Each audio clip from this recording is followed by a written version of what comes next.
Ukrainians are defending their country from a brutal invasion, Putin's cronies are joyriding their multi-million-pound yachts enabled by the likes of the BVI. Does this sicken the Foreign Secretary and the Minister as much as it sickens me? Can he tell certain overseas territories that we are fed up with their excuses, fed up with those evil regimes and tax dodgers, and they must deliver transparency now? Well, I welcome the work of Transparency International and others in sharing and shedding a light on these issues. These are exactly the concerns that I've raised directly with overseas territories' governments, and they're exactly the concerns that I've expressed in this place, and we're going to work to ensure rapid progress on these issues. Question number 9, Mr. Speaker. Minister. Thank you, Mr. Speaker, and I thank my honourable friend for her question. Tens of thousands of children have been killed, injured, orphaned or separated from their families during this conflict. The UK has medically evacuated 50 children for treatment in the UK. Help on the required scale can only be delivered on the ground in Gaza. We are providing £81 million in humanitarian and early recovery support this year, including social protection services, which have so far supported over 335,000 Palestinian children. Thank you, Mr. Speaker. It is estimated that 40,000 children in Gaza have lost either one or both of their parents in the appalling war of recent years, leaving many as orphans without the love and protection that they need in one of the most dangerous places on the planet. As the crisis engulfs the region once again and vital aid is still being blocked, what assurances can the Minister make that the UK will play a leading role in supporting those children in the long term after all of the horrors that they have had to endure? Thank you, Mr. Speaker. INGOs remain indispensable to the UN-led humanitarian response, and we have supported key INGO partners, including through the Disaster Emergency Committee in January. We marked the UK's £3 million aid match for the Middle East appeal. In total, we have provided £13 million since the appeal began. On the 30th of December last year, Mr. Speaker, the UK led a statement with 9 other countries to underline the vital role INGOs play in Palestine. We continue to engage these organisations who have been impacted by new registration requirements, and we have raised them directly with the Government of Israel. Thank you, Mr. Speaker. Amidst the illegal attack on Iran by America and Israel, Benjamin Netanyahu has closed all the border crossings entering into Gaza. What does the Minister know of this? Because food, humanitarian aid is once again being blocked. Can I thank the honourable gentleman for his question? We would like all borders open as quickly as possible and not in a phased process, including Rafah, and we are making representations to the Israeli government in that point. Question number 10, Mr. Speaker. Foreign Secretary. Mr. Speaker, in recent days we have seen Iran attack multiple countries that did not attack them. And just as Iran is a threat to its own, to the region and to the UK's allies, Iran is also a threat to its own people. And time and again it has responded to legitimate protests with brutal violence, as we saw in January when thousands of protesters were killed. That is why last month, alongside international partners, the UK led efforts to secure a special session of the UN Human Rights Council and imposed a sweeping package of sanctions to hold Iran to account for its human rights violations. And yesterday, the Prime Minister set out the action we are taking in response to Iran's attacks on Gulf partners where UK citizens are currently residing. Thank you, Mr. Speaker. Not content with suppressing its own people, the Iranian regime now lashes out at civilians and our allies across the region. The new head of the IRGC is an internationally wanted terrorist implicated in the 1994 attack on the AMIA in Buenos Aires, and also responsible for the protest repressions in 2022 against the women, life and freedom protests in Iran. Can I urge the Foreign Secretary to urge the Home Secretary to implement the Jonathan Hall framework so that we can prescribe the IRGC as soon as possible? And can I also ask her to implement sanctions on those responsible for the bloody crackdowns in Iran, including on Ali Larijani, Secretary of the National Supreme Council? Well, my honourable friend will know that I, as Home Secretary, commissioned the Jonathan Hall review exactly because I thought that the legislation might need to be strengthened. He has concluded that it does need to be strengthened to broaden existing counter-terrorism legislation to state and state-linked threats. We will be taking that forward, and he will also know that we keep all prescription decisions under very close review. Speaker. When some of us campaigned for Hezbollah to be prescribed in full, Foreign Office officials and others said that that was impossible because it would harm diplomatic relations. That was overcome. The same spurious argument was made with respect to Hamas. That was overcome. Imagine how foolish our country would look today if we had not prescribed Hezbollah and Hamas in full. The same argument has been made by the last government and by this government with respect to the IRGC. Will the Foreign Secretary be clear that she will not stand in the way of the full prescription of the IRGC, so these dangerous criminals who harm our own people and our allies around the world have no place, no home in the United Kingdom? Well, I would just point out to the Right Honourable Member that I take the threats on UK streets immensely seriously, but he was a Home Office Minister and he was a Cabinet Minister during an entire period when Iran-backed, state-backed threats had been seen on UK streets, and he did nothing to strengthen the legislation in so many years in government that this government is now taking forward to strengthen that legislation. Alan Miller, Liberal Democrat spokesperson. Mr. Speaker, it is currently unclear whether the turmoil unleashed by Trump and Netanyahu's unilateral military action will bring freedom and security for Iranians who deserve a better future. But we can be certain, Mr. Speaker, that the IRGC will seek to crush domestic opposition and, if given the chance, to export terror abroad, including to the UK streets. Members of the Iranian diaspora here and the UK Jewish community have expressed their fears of attack. So, echoing the calls of members across this House, will the Foreign Secretary work with her colleagues to heed the calls of Liberal Democrats and other parties to bring forward emergency legislation to enact the whole review and prescribe the IRGC? Well, I can tell the honourable member, first of all, that we are taking forward the legislation that Jonathan Hall has recommended, but I can also tell him we take immensely seriously any threats that are Iran-backed on UK streets. And that is why our counter-terrorism police work extremely closely with our security services, and they are pursuing live cases and have been for some time where Iran is suspected to be involved. They will continue to do so to keep all of our communities safe, but particularly our Jewish communities that have been so targeted.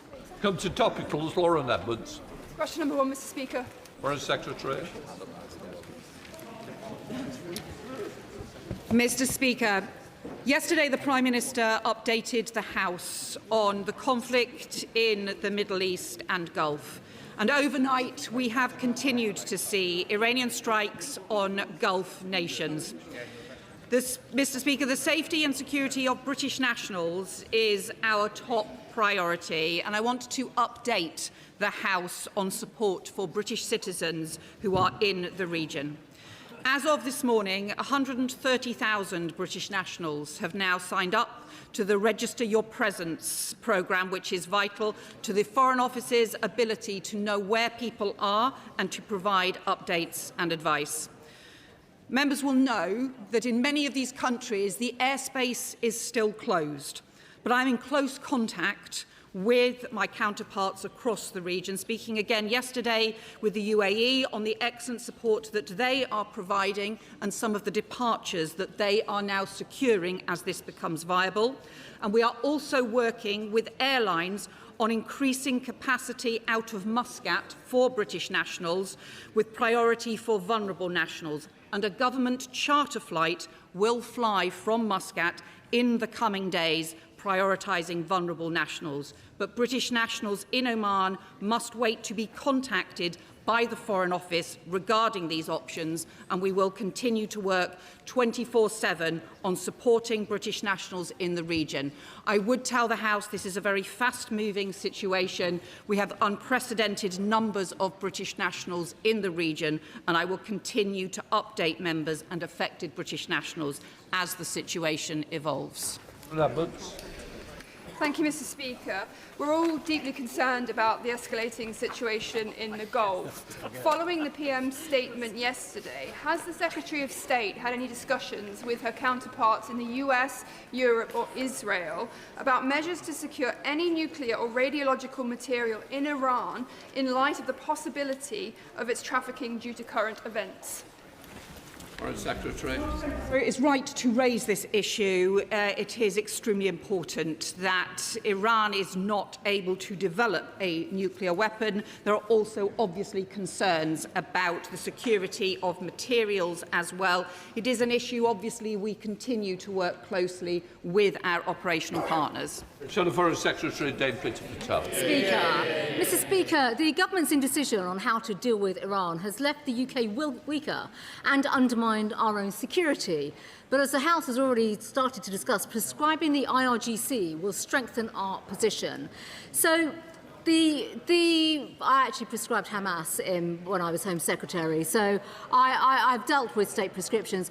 The Foreign Secretary, in her role as Home Secretary last year, spoke about bringing forward the Hall Review and the recommendations and to bring forward a series of powers. When will she and her government, and I'm going to make a suggestion here for her, bring forward the parliamentary time that is essential so we can have emergency legislation to prescribe the IRGC? And if she desperately needs parliamentary time that is not timetabled so far, would she scrap the Chagos surrender bill so we can legislate to do this now? Foreign Secretary. Well, again, I just point out we have had a record number of former Conservative and still Conservative Home Office ministers coming forward to call for things that they failed to do while they were in government. I would say to her, this government is determined to bring forward the legislation to take forward the Jonathan Hall Review, but it is legislation that the Conservative government could have done over very many years in order to strengthen the legislation. And we will also strengthen the action on our streets and internationally on the Iranian threat. Dame Priti Patel. Mr. Speaker, events in the Middle East remind us how important our collective defence and security at the base of Diego Garcia is, and the whole of the Chagos archipelago, and nothing should be done to undermine that. Now, given the latest comments from the President of the United States on the importance of the base and the folly, Mr. Speaker, in giving sovereignty away, will the Foreign Secretary finally do what's right for the defence of our country and British taxpayers and British Chagosians and tear up the terrible Labour Chagos surrender treaty? Just say to the Shadow Foreign Secretary that this government believes that decisions should be made in the UK national interest, according to UK values, not according to any other government's national interest, whether that be across Europe, the US, the Middle East or beyond. And when it comes to the issues around the Chagos, we will take decisions in the interests of our national security. She knows the national security issues that are at stake here, and instead of simply travelling around the world trying to undermine the UK's national security and trying to undermine the decisions that we are taking, perhaps she should actually start standing up for the UK's national interest instead. Thank you, Mr. Speaker. My 8-year-old grandson, Ronnie, along with his mum and dad, spent Sunday night on the bathroom floor in RAF Akatiri until they got the all clear at 3 a.m. in the morning. Will the Foreign Secretary assure me that this country will not be dragged into another illegal war by the Americans, putting the lives of British servicemen and women and millions of innocent civilians in danger? Well, I want to praise the UK armed forces that we have in Akatiri for their huge professionalism, for the work that they do to defend UK security and our national security as well. We have already increased the deployment with additional defensive capabilities, including radar, F-35 jets and air defence and counter-drone systems, and we work closely with the Cypriot government as well on safety and security issues too. Callum Miller, Liberal Democrat spokesperson. Thank you, Mr. Speaker. Yesterday, the Prime Minister argued that the government was distinguishing between defensive and offensive operations by US bombers making use of UK bases. On issues of such gravity, clarity is essential to avoid mission creep. So can the Foreign Secretary confirm that the UK will agree the target and monitor the outcome of each of these US sorties, Will the government report on this to the Intelligence and Security Committee?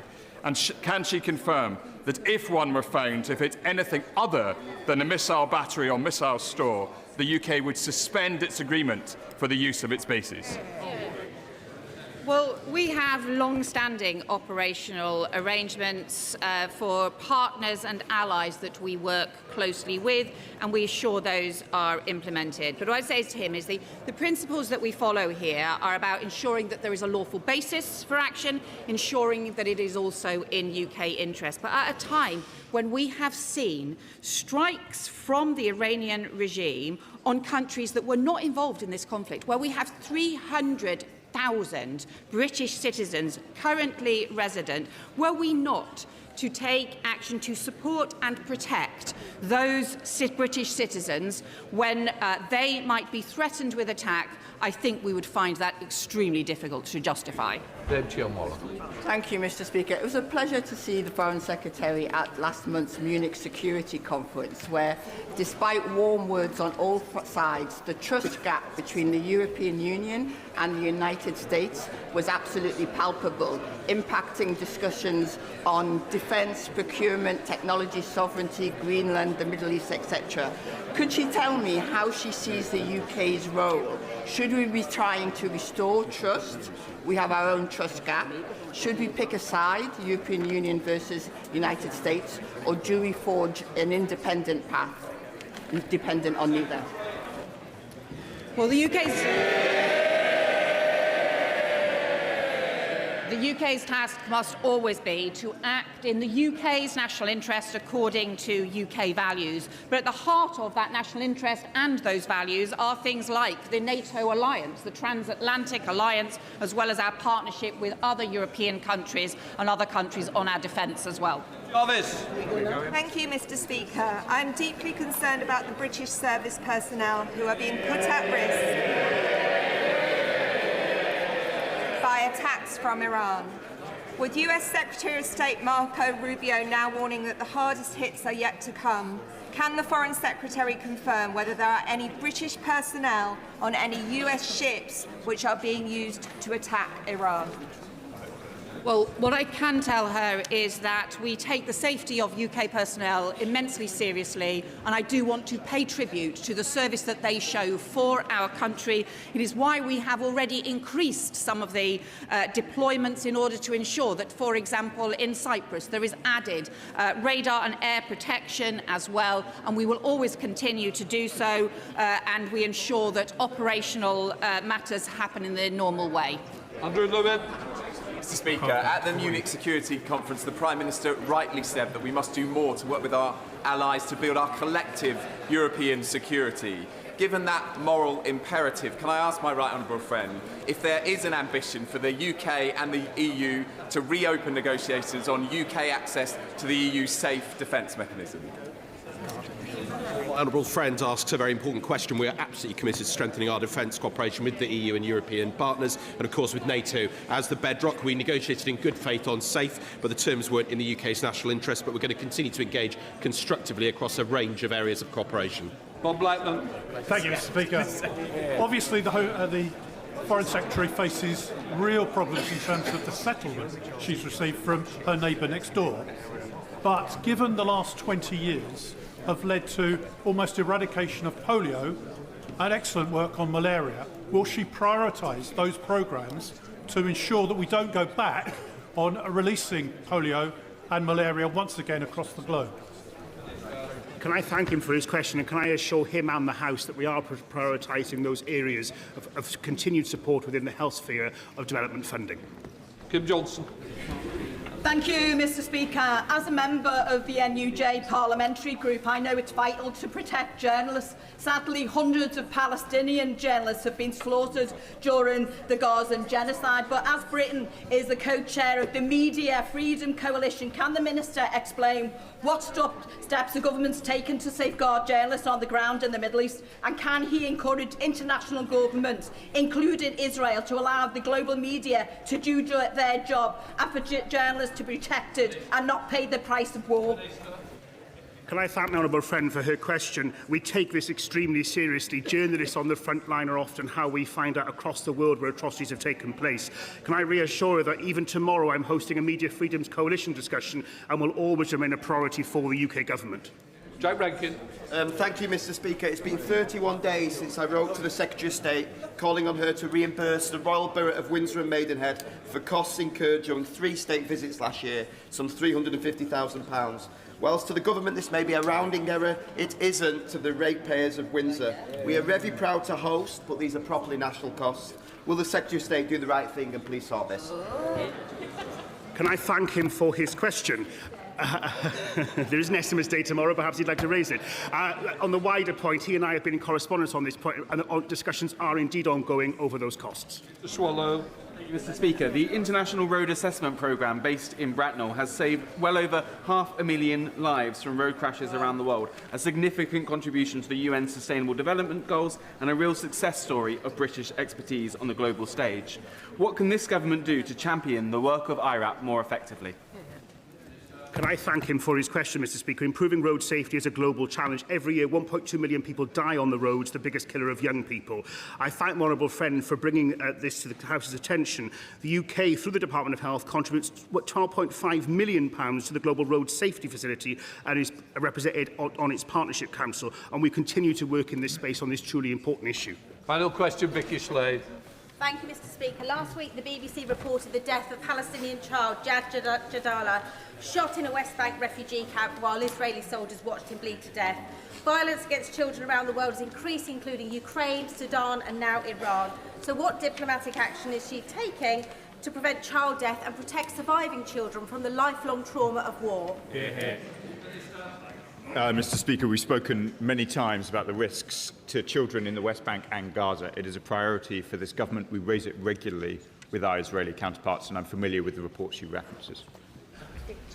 We now come to the spring forecast. I call the Chancellor of the Exchequer.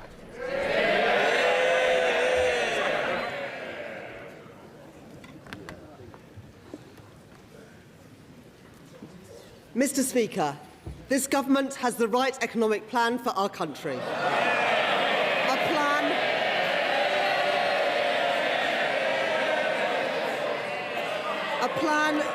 A plan that is... Order. Sorry. Look, both sides, if you're not interested, please, you don't have to stay in the chamber. I'm interested, my constituents are interested, and your constituents as well. Chancellor.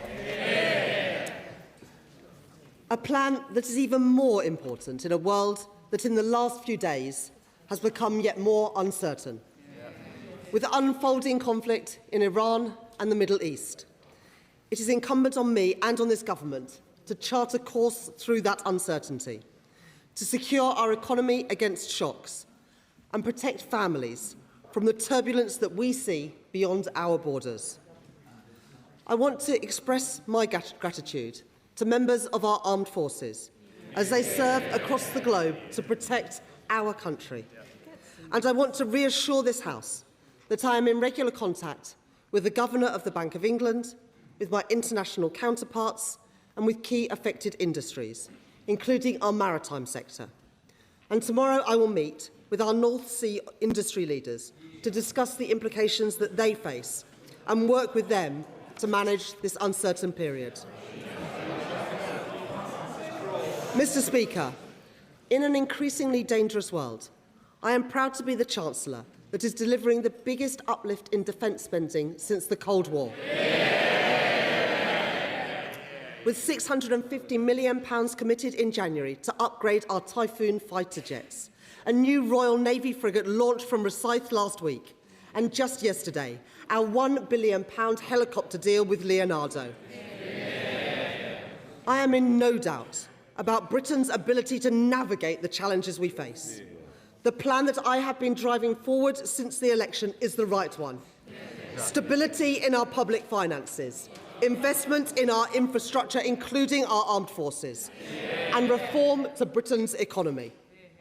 It is a plan to reshape our economy and break with the failed ideas of the past. Building growth on not just the contribution of a few people in a few places, but in every part of Britain. with a state that doesn't stand back, but that steps up, strengthening our trading relationships and our alliances, creating capacity in our economy through affordable housing, better transport and free childcare.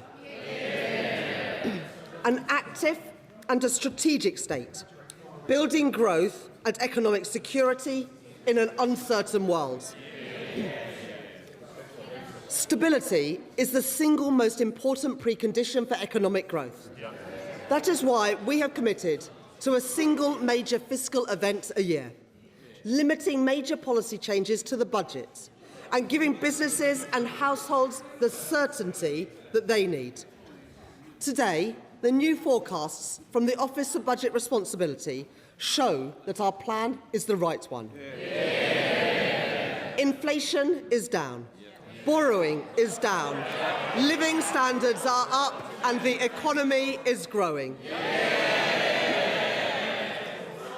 Mr. Speaker, this government has restored economic stability. The previous government allowed inflation to skyrocket to over 11%. They stoked interest rates to 15-year highs and delivered the first parliament on record where people were poorer at the end than they were at the start of the parliament. That is their record. Well before the pandemic. I recognise the impact that what the Conservatives did had on families. We promised change at the election, and I understand the responsibility on me to deliver that change. I know that the question that people will ask themselves at the next election is this: are me and my family better off? I am determined that the answer will be yes. The promise that we changed has the change that we promised has already started. There have been 6 cuts in interest rates since the general election, the fastest pace in reduction in 17 years. And inflation has fallen.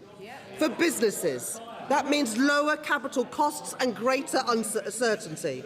And for families, it means more money in their pockets to spend in local shops and on the high streets. Those interest rate cuts will save households over £1,300 per year on a typical new fixed-rate mortgage. And real wages have risen by more in the first 18 months of this Labour government than they did in the first 10 years of the Tory government. At the budget, I went further to deliver the change that people rightly demand. I extended a 5p cut in fuel duty for a further 5 months. I froze prescription charges for the second year in a row. I froze rail fares for the first time in 30 years. And I am taking £150 off of energy bills from next month. In February, the Bank of England confirmed that inflation will fall faster because of the action that I took in the budget. And today, the Office for Budget Responsibility expects inflation to come down even faster than it forecast in the autumn. Mr. Speaker, in the current global context, with the risk that rising energy prices will put upward pressure on inflation, the action that I have taken is even more crucial. Keeping inflation low and stable is the best way to support family incomes and reduce pressures on the cost of living. But that's not all we've done. This Labour government has funded 30 hours of free childcare for working families. We are rolling out free breakfast clubs at primary schools. And we are set to achieve the biggest reduction in child poverty over a parliament since records began by reversing the shameful 2-child limit imposed by the party opposite. That is the moral choice for the children who will no longer go to school hungry, and for the women who will no longer have to suffer the grotesque indignity of the rape clause. And scrapping the 2-child limit is an enduring investment in our children and in our future, to realise the potential of young people whose otherwise potential would be wasted. The Tories have said that they would reinstate that destructive policy. And now Reform are saying exactly the same thing. Two parties united in their intention to plunge nearly 500,000 children back into poverty at a single stroke. Mr. Speaker, if you import failed Tory politicians, you get failed Tory policies too. Labour and only Labour have the right economic plan for our country. Last year, we demonstrated the resilience of Britain's economy in the face of global headwinds, with the fastest growth of any G7 country in Europe. Today, the Office for Budget Responsibility has updated its growth forecasts, including reflecting lower net migration. Average growth across the forecast period is largely unchanged, while the OBR has adjusted the profile of GDP so that it grows slightly slower in 2026 and then faster in both 2027 and 2028. So GDP is forecast to grow by 1.1% in 2026, 1.6% in both 2027 and 2028, and 1.5% in both 2029 and 2030. I've always said that growth is for a purpose, to make working people better off. And I can confirm that GDP per person is set to grow more than was expected in the autumn, with growth of 5.6% over the course of this Parliament. That compares to a fall in GDP per capita in the last Parliament. And by the next election, after accounting for inflation, people are forecast to be £1,000 better off per year. Oh, I didn't hear them that time. We promised change, Mr. Speaker, and we are delivering that change. The economy is growing, living standards are rising, and inflation has fallen. But I'm not satisfied yet with these forecasts. I know that the economy is not yet working for everyone, and that the deep economic scars left by the party opposite and their mates in reform are still blighting the lives of too many people. In today's forecasts, unemployment is set to peak later this year and then fall in every year of the forecast period, ending the forecast period at 4.1%, lower than it was at the start of the Parliament. But young people in particular are still suffering from the aftermath of years of Tory mismanagement. In the last 5 years of the previous government, the number of young people not in education, employment or training increased by 113,000. The number of inactive people reached record highs under their government.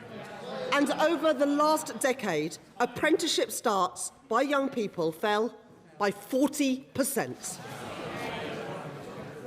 This government will not leave an entire generation of young people behind. We are already taking action with additional investment to reform apprenticeships to prioritise young people.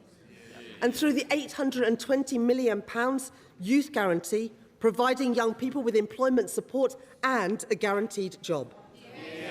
And in the coming weeks, I will set out more reforms to undo the Tory legacy of neglect and give young people the support and the opportunity that they deserve.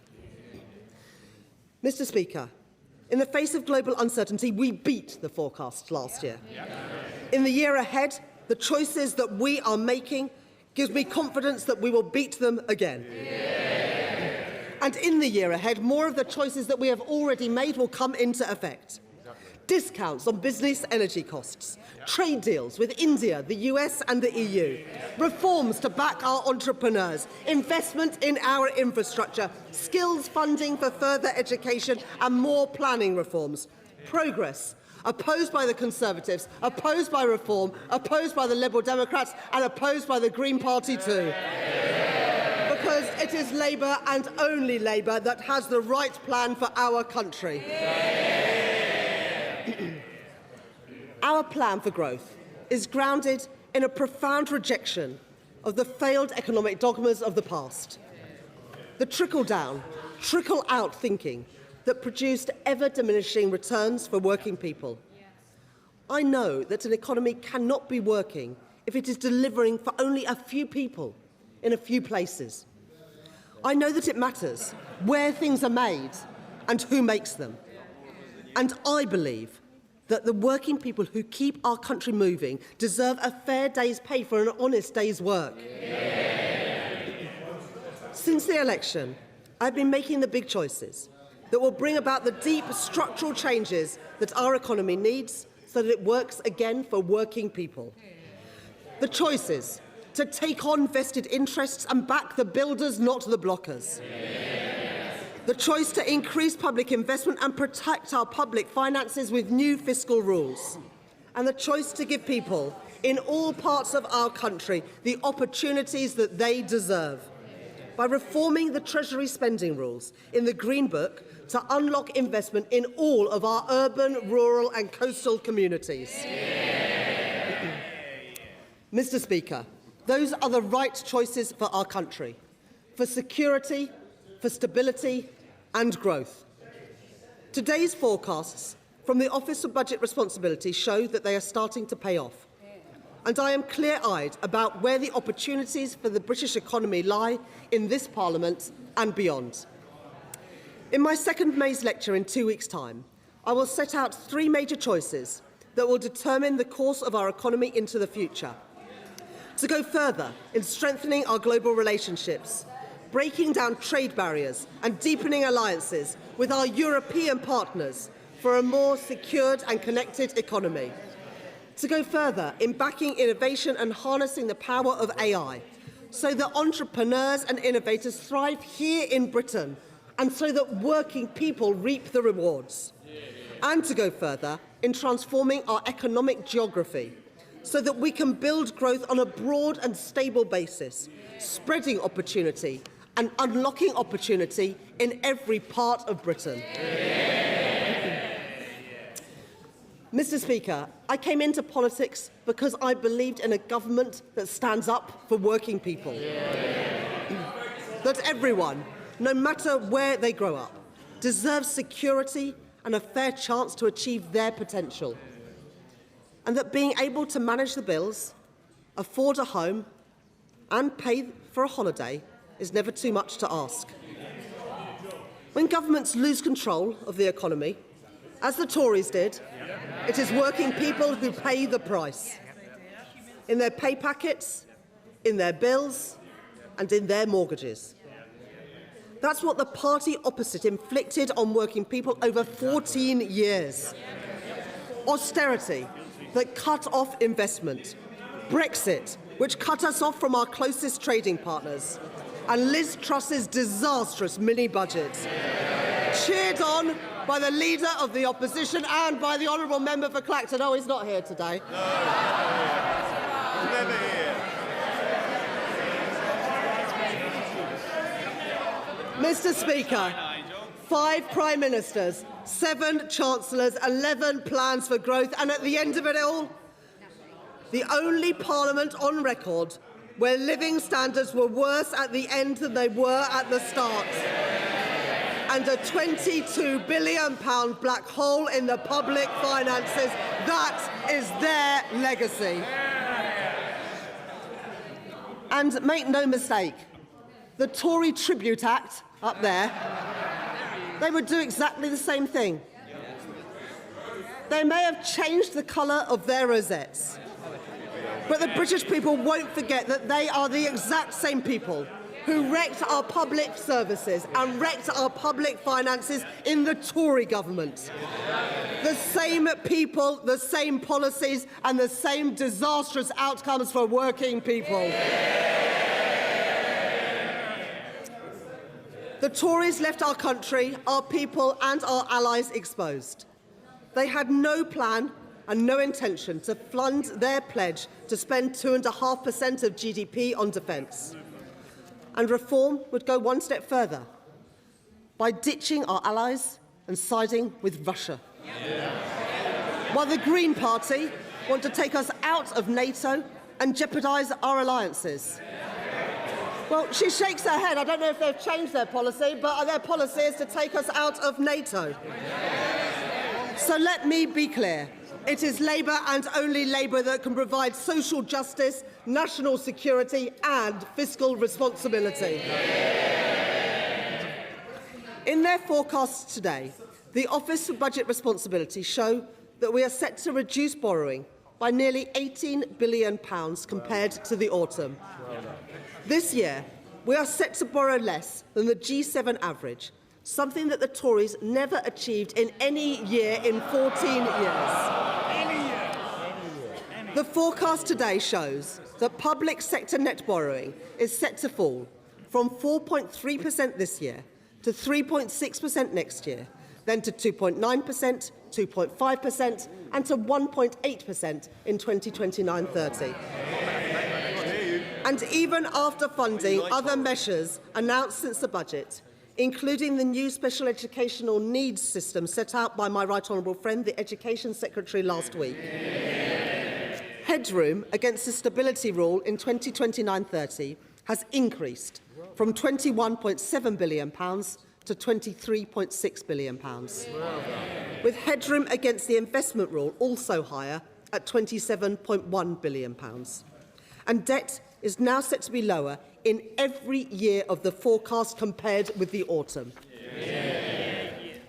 Mr. Speaker, it is because of the choices I have made to keep our public finances stable and restore our credibility that we can invest in the priorities of working people.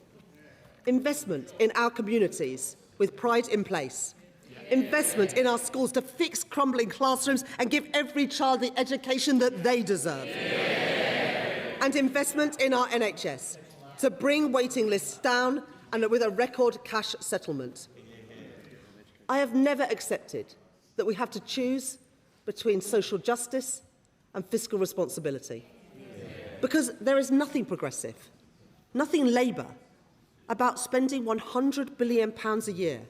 That's £1 in £10 of what government spends, just paying on the interest of the debt racked up by the party opposite.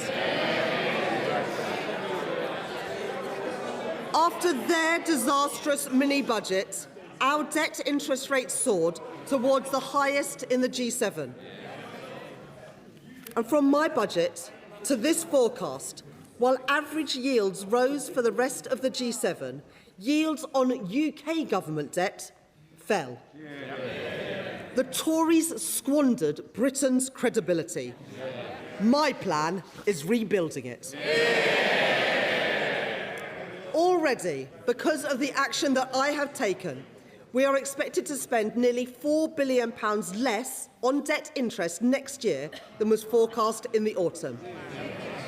And if we stay the course and stick to our plan, and our debt interests return to the G7 average, where they were before they wrecked things with Liz Truss's mini-budget, we will have £15 billion a year more for the priorities of working people and to make working people better off. That is the prize on offer. That is the prize within our grasp. This is the right plan. A plan that is more necessary than ever before in the world of uncertainty. A stronger and more secure economy. Inflation and interest rates falling. Resilient public finances. And in every part of Britain, working people better off. Mr. Speaker, every additional patient treated in an NHS hospital, every child lifted out of poverty, every breakfast club in every school is because of the choices that we have taken. And because I have the right plan for our country. But let this House be in no doubt. Every pound that we have invested, every pound in the pockets of working people, every pound that we have secured in this forecast today can be wiped out by a change of course. So we must reject a return to austerity, to protect our public services and invest in Britain's future. We must reject the temptation of easy answers and reckless borrowing, to protect family finances and get the cost of living down. And we must reject the political instability which would put at risk all the progress that we have made. My plan is the right one. I am in no doubt about how great the rewards can be if we stay the course. The forecasts today confirm that the choices this government have made are the right ones. Stability in our public finances, interest rates and inflation falling, living standards rising, more children lifted out of poverty, more appointments in our NHS, more investment in our infrastructure, a growing economy and more money in the pockets of working people. Mr. Speaker, these are the right choices, this is the right plan, and I commend this statement to the House.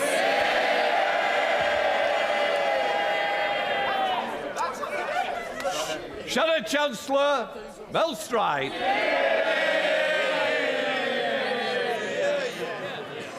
Mr. Speaker, is that it? What utter complacency. A Chancellor in denial. She speaks of stability. What planet is the Right Honourable Lady on? She has lurched from putting up taxes to destroying growth, to destroying headroom, to coming back to putting up more taxes, more growth destroyed. Round and round we go, like a fiscal twister ripping up everything in its path. And Mr. Speaker,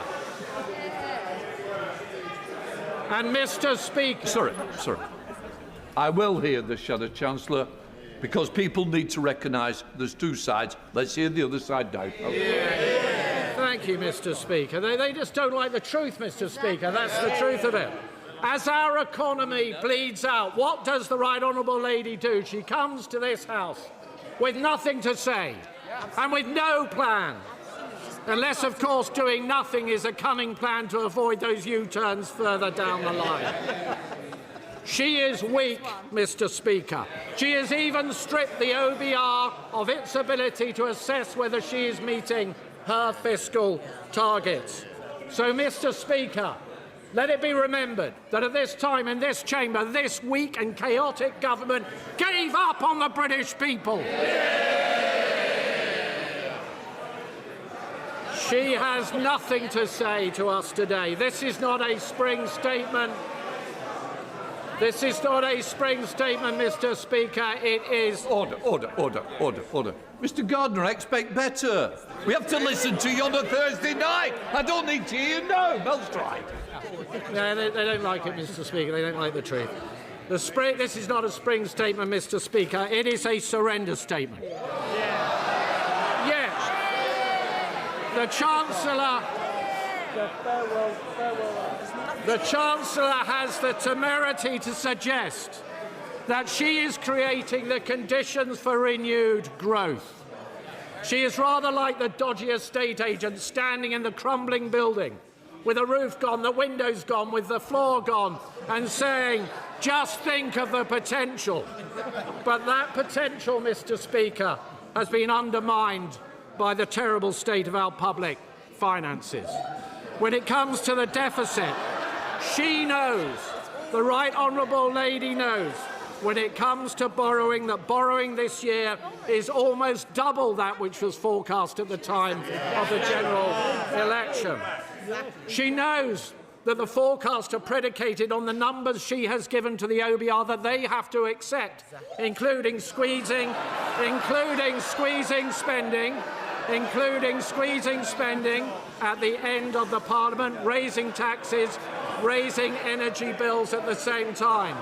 We know, Mr. Speaker, we know that that is unrealistic.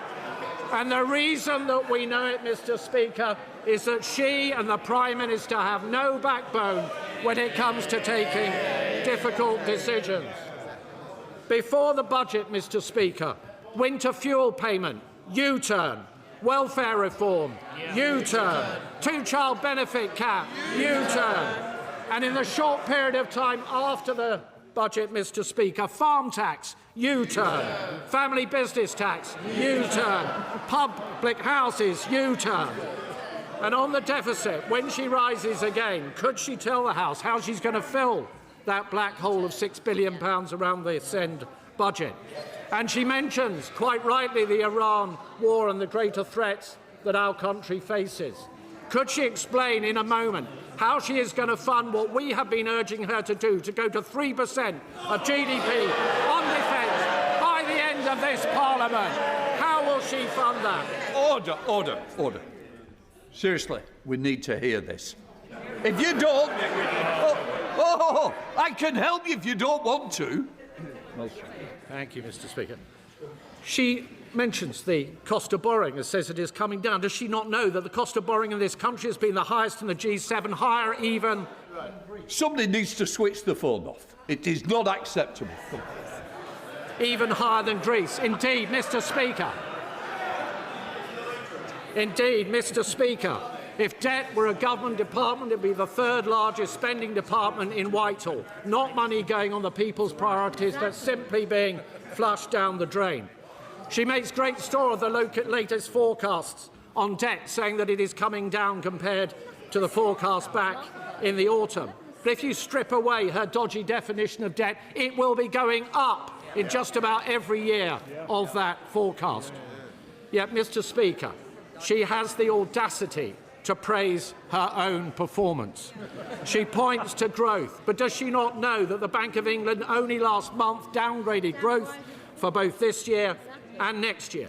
She specifically, a moment ago, said that this government had beaten the forecast for growth from last year. The forecast at the beginning of last year was for 2% growth.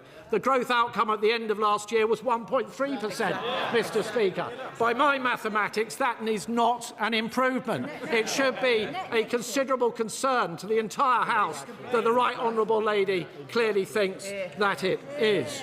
She points to interest rates coming down, but does she not know that her ruinously inflationary policies have seen interest rates higher for longer, meaning more expensive mortgages for hundreds of thousands of people across our country? And unemployment, well, Mr. Speaker, she was slightly coy about unemployment because, of course, what we know is it now stands at a 5-year high. And under every single Labour government in history, unemployment has risen, and this government is no exception. On tax, the Right Honourable Lady is fond of saying that she is simply asking people to pay a little more tax. Well, I don't remember, Mr. Speaker, the taxman phoning me up and asking me if I'd awfully mind paying a little more tax. And what does it mean? What does it mean? It means workers struggling. It means employers laying off staff. It means tens of thousands of the most talented people in our country going to other places where they believe the opportunities are greater. That's what a little more tax means, Mr. Speaker. And what has that tax done? It has destroyed, damaged deeply entire sectors of our economy. Hospitality, almost 100,000 job losses since this government came to office, particularly impacting our youngest people. Youth unemployment, the highest in Europe, the first time for a quarter of a century. Young people, their dreams, their aspirations, their hopes, all those bright young faces smashed on the altar of her incompetence. What is her message to young people today? Her message today has been that her so-called plan is working. But what is the reality? Inflation up, borrowing up, spending up, tax up, welfare up, unemployment up. All of this, Mr. Speaker, speaks to the weakness and chaos of this government. Is it any wonder that her so-called plan is not working? We have amongst the highest energy costs in the world, and yet she doubles down on net zero. And given where we are, the first thing that the Right Honourable Lady should do is get rid of those taxes on North Sea oil and allow us to start exploiting those opportunities. We have a welfare bill that's spiralling ever upwards. But what does she do? She removes the two-child benefit cap. And we have taxes. And we have taxes heading to the highest level in our history because of her choices, destroying the futures of men, women and children right up and down our country. No contrition, no apology, no plan to do anything about it. But it does not have to be this way, Mr. Speaker. At our conference, we set out how we can control public spending. £47 billion worth of savings, especially on the welfare bill. Some £23 billion in savings, because we are a party that believes in work rather than benefits. We are a party that will do something about it. We are the party of work. They are the party of Benefit Street.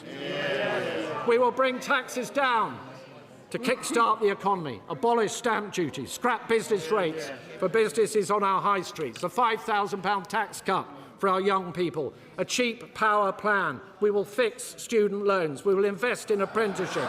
And through our golden rule, Mr. Speaker, we will get on top of the deficit. And by doing that, we will grow the economy. That's our plan. What is her plan? The truth, Mr. Speaker, is that she has no plan, or as her Health Secretary said, there is no growth strategy at all. And even if she did have a plan, she would be too weak to deliver it. The psychodramas swirling around Number 10, the almost daily scandals visiting the door of the Prime Minister, the sight of our once person at the highest level within the diplomatic service being carted away in a car by the police, and backbenchers calling the shots. The Chancellor's credibility has gone. The Prime Minister's Chief of Staff has gone. His Cabinet Secretary has gone. But somehow the Chancellor hangs on. But through the chaotic fog, Mr. Speaker, the drums are drawing ever closer. The British people deserve so much better. So for the hard-working people in our country crushed by taxes, by those denied employment, by the farmers and the family business owners who have suffered in fear for too long, for every hollowed-out high street, for every young person robbed of their future, for every elderly person struggling to survive, for the generations yet to come, we say go.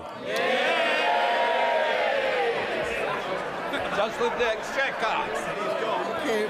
Well, I know that the OBR. I know that the OBR didn't publish the forecast until I sat down, but I still think he could have done a little bit better than that. To be honest, I was hoping that the leader of the opposition was going to respond today, and after that performance, I expect she does too.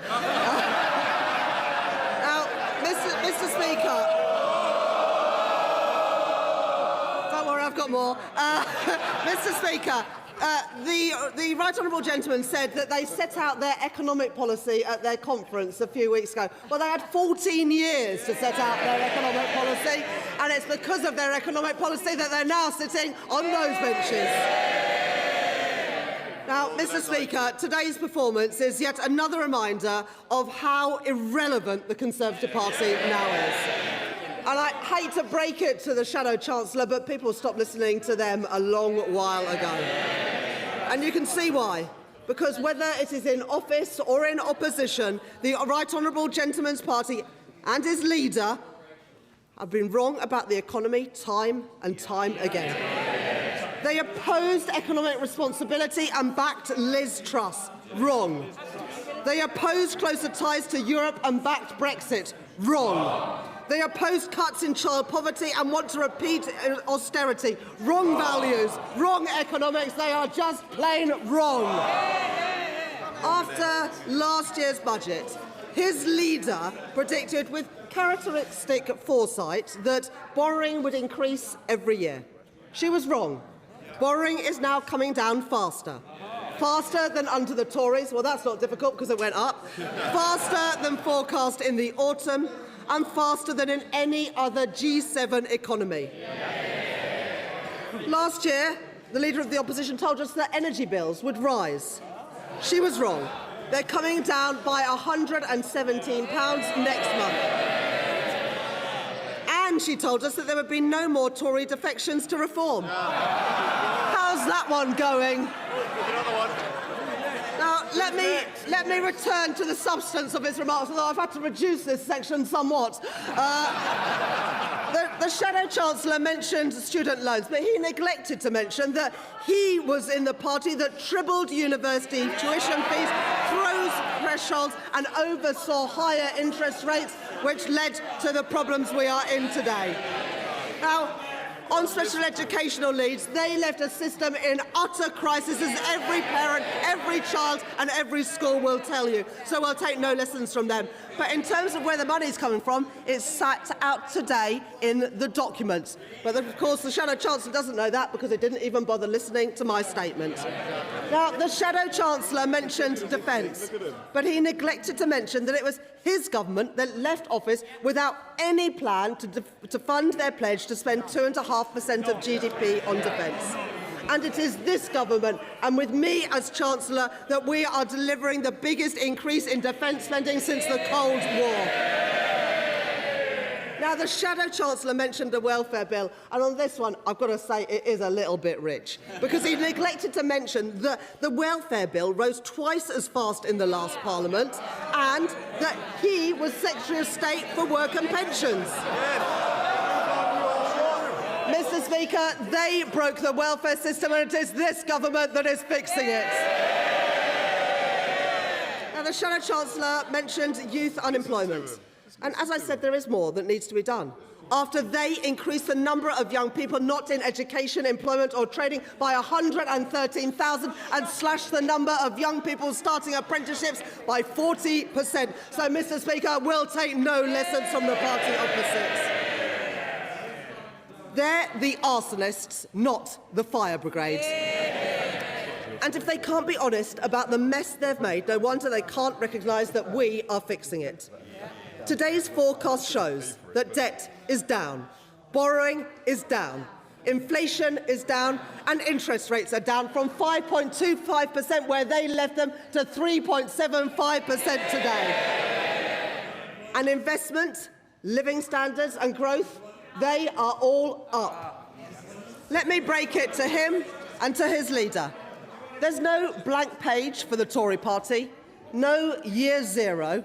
They gave us chaos and instability. Labour is fixing it. They gave us austerity. Labour is investing in Britain. They gave us 14 years of barely managed decline, and we are reversing it. Now, we know that if they ever get the chance, they'll do all of the same again. More chaos, more kids in poverty, more and deeper cuts. It would be terrifying if there was any prospect at all that they would ever win an election again.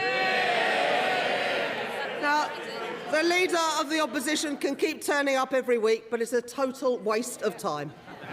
Their party is the past and not the future. And I don't know what is more pathetic. The culprits who jumped ship and joined Reform and its Russian mates, or the culprits who stayed in the Conservative Party and pretended that the last 14 years never happened. Either way, the choice is clear. Investment with Labour or austerity with the Conservatives. Stability with Labour or more chaos with the Conservatives. Wrong leader, wrong choices, wrong plan. Only Labour has the right plan for our economy and for our country. Chair of the Select Committee. Thank you, Mr. Speaker. And I have to say, the sound and fury from the opposite, the Shadow Chancellor, is extraordinary when it was his government that ran this country and citizens into chaos with the interest rate increases and inflation increases under the Truss mini budget. I welcome today's forecast partly, Mr. Speaker, because there's been so little speculation along the way, which I'm sure the Chancellor, the markets and the public and businesses welcome. That's the stability and confidence that we need to see. The Chancellor laid out her 3 choices to promote growth, and she will be appearing in front of the Select Committee next week, where we hope to probe her further. But in the meantime, can she tell us which of those 3 areas is she most excited about to grow the British economy? Chancellor. Thank you, Mr. Speaker. And can I thank my honourable friend for that question. I think the biggest change that we can make is ensuring that growth takes place in all parts of our country, rather than just a few people in a few parts of Britain, and the changes to economic geography that we started by changing the Green Book to give every part of our country the fair chance to get the investment and opportunity that they deserve means that growth will benefit everybody, not just a small few. Daisy Cooper, Liberal Democrat spokesperson. Thank you, Mr. Speaker. The country is paying the price for 2 anti-growth Labour budgets. Growth has flatlined. Youth unemployment is up, and the cost of living crisis grinds on, pushing people and businesses to the brink. So we are pleading with the Chancellor, please, for the sake of our country, put a laser-like focus on getting a better trade and defence deal with Europe so we can protect our country, get Britain growing again and end the cost of living crisis. The Chancellor says that she will be making an announcement about trade relationships in a couple of weeks, but this government is 18 months in already. The Chancellor could have used today's spring statement to announce the government's intention to negotiate a new UK-EU customs union to kickstart growth, cut red tape for business and build ties with our reliable allies in the face of Trump's chaos. Why didn't she? Mr. Speaker, the spring statement comes at a critical time for our national and economic security. OBR projections will soon be out of date. Trump's illegal actions in Iran this weekend will be felt in people's pockets right here in Britain, with the cost of fuel and food set to rise. The Chancellor could have used today's spring statement to scrap the fuel duty hike, which is due this September. Why didn't she? Mr. Speaker, young people are angry and fed up. The next generation of young people could always expect that they would have a better life than the generation before. But that promise for today's young people has been ripped away.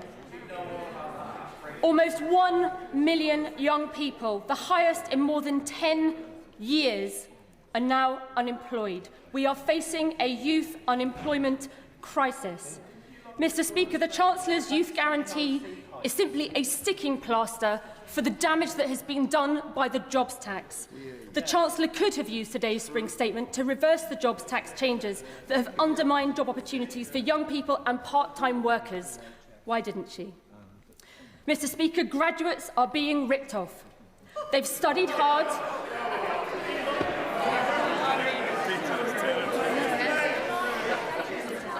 Mr. Speaker, graduates are being ripped off. Yes, that's right. She's right. They have studied hard. They have studied hard. They have done everything they were told to do. But they are facing eye-watering repayment costs and they are struggling to get on in life. Mr. Speaker, on this issue, it is a plague on all our houses. Partisan point scoring does no favours to those young people. We have set out what we would do. The Chancellor could have used today's spring statement to end the repayment threshold freeze, putting £100 back in graduates' pockets in the first year, rising to £210 in the third. Why didn't she? Yeah, absolutely right. And Mr. Speaker, with great instability and conflict around the world and a move away from the rules-based system to great power politics, we must look urgently at building our national energy, defence and food security. And in so doing, we can and must turn the necessity of building national resilience into strategic opportunities for economic growth. We welcome the fact that the government has done a deal for helicopters with Leonardo as a result of the calls from these Liberal Democrat benches, especially honourable members from the South West who have raised this issue week in, week out. But the Chancellor could have used today's spring statement to launch a new defence bonds programme as part of a plan to spend 3% of GDP on defence by 2030. Why didn't she? And Mr. Speaker, finally, to come full circle, as I said, the country has paid the price for 2 anti-growth Labour budgets, and the OBR today is clear. The downgrade in 2026 in growth is bigger than the upgrade in the next 2 years combined.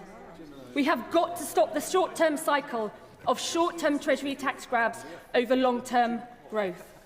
Mr. Speaker, our United Kingdom is an amazing country and has enormous potential, but we cannot take this for granted. We must accept that we are stuck in a rut, stuck in a doom loop of low economic growth, and that is a big problem.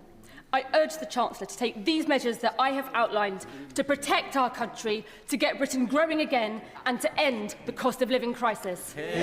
Chancellor of the Exchequer. Thank you, Mr. Speaker. The honourable member gives less an economic programme and more a wish list of things that she would like to see, without any means at all of paying for them. She seems oblivious also to the things that governments are doing. She says that we should have a closer relationship with Europe. I agree. I said it in my speech. But she omits to mention that that is exactly what the government are doing. We have taken action, as the honourable lady knows, with an SPS deal to back British agriculture and on Erasmus. And it is this Labour government which is working with our EU neighbours to tackle illegal gangs and to improve our security. The honourable member calls for a big cut in taxes. But VAT, at 20% as a standard rate, is the rate that her party introduced when they were part of the coalition agreement. It has been ever since that they were in that coalition. We've provided £4.3 billion of support in business rates and further support for pubs and live music venues. If they want to deliver on this enormous unfunded promise, perhaps she'd like to tell us which public services the Liberal Democrats would like to cut this time. I mean, they cut enough public services when they had a chance and they were in office, but they're too scared to tell us which ones they would do today. Is it the NHS? Is it schools? Is it investment in our regional transport infrastructure? Who knows, because she won't tell us. And it is quite extraordinary. To hear the Liberal Democrats have the nerve to raise student financing. When they trebled tuition fees when they were in government and created the Plan 2 scheme. In fact, it was a Liberal Democrat Secretary of State who oversaw that policy. And the leader of the Liberal Democrats was in that cabinet meeting when they signed off that decision. So we'll take no lectures from them about how to support our young people. Now, the honourable lady says that they've set out what they would do on student finance. Is that a bit like what you did in 2010 when you set out what you were going to do on student finance? Because I remember in 2010, what was it? What were they going to do with tuition fees? That was it. They were going to abolish tuition fees. But that's not what they did, is it? What did they do? Oh, they tripled them. So why should we believe a word that the honourable lady says now on student finance? So some of us haven't forgotten that they teamed up with the Tories to cut our police, cut local government and cut our armed forces spending too. And, Mr. Speaker, we are dealing with the consequences. That is why we are investing in our public services, to fix the damage that they did with the Conservatives. What have they been doing? Opposing our investment in the NHS, because that is what it means when you say you want to reverse the tax changes that we've brought in. Because the only reason we've got £29 billion more a year to spend in the NHS is because of the tax changes that we made. You can't have one without the other. The Liberal Democrats need to understand that. They're opposing our plans to build more homes. They're opposing our plans to make work pay. They opposed VAT on private schools to help the 93% of kids in our state schools. Mr. Speaker, they are simply not serious. Yuan Yang. Thank you, Mr. Speaker.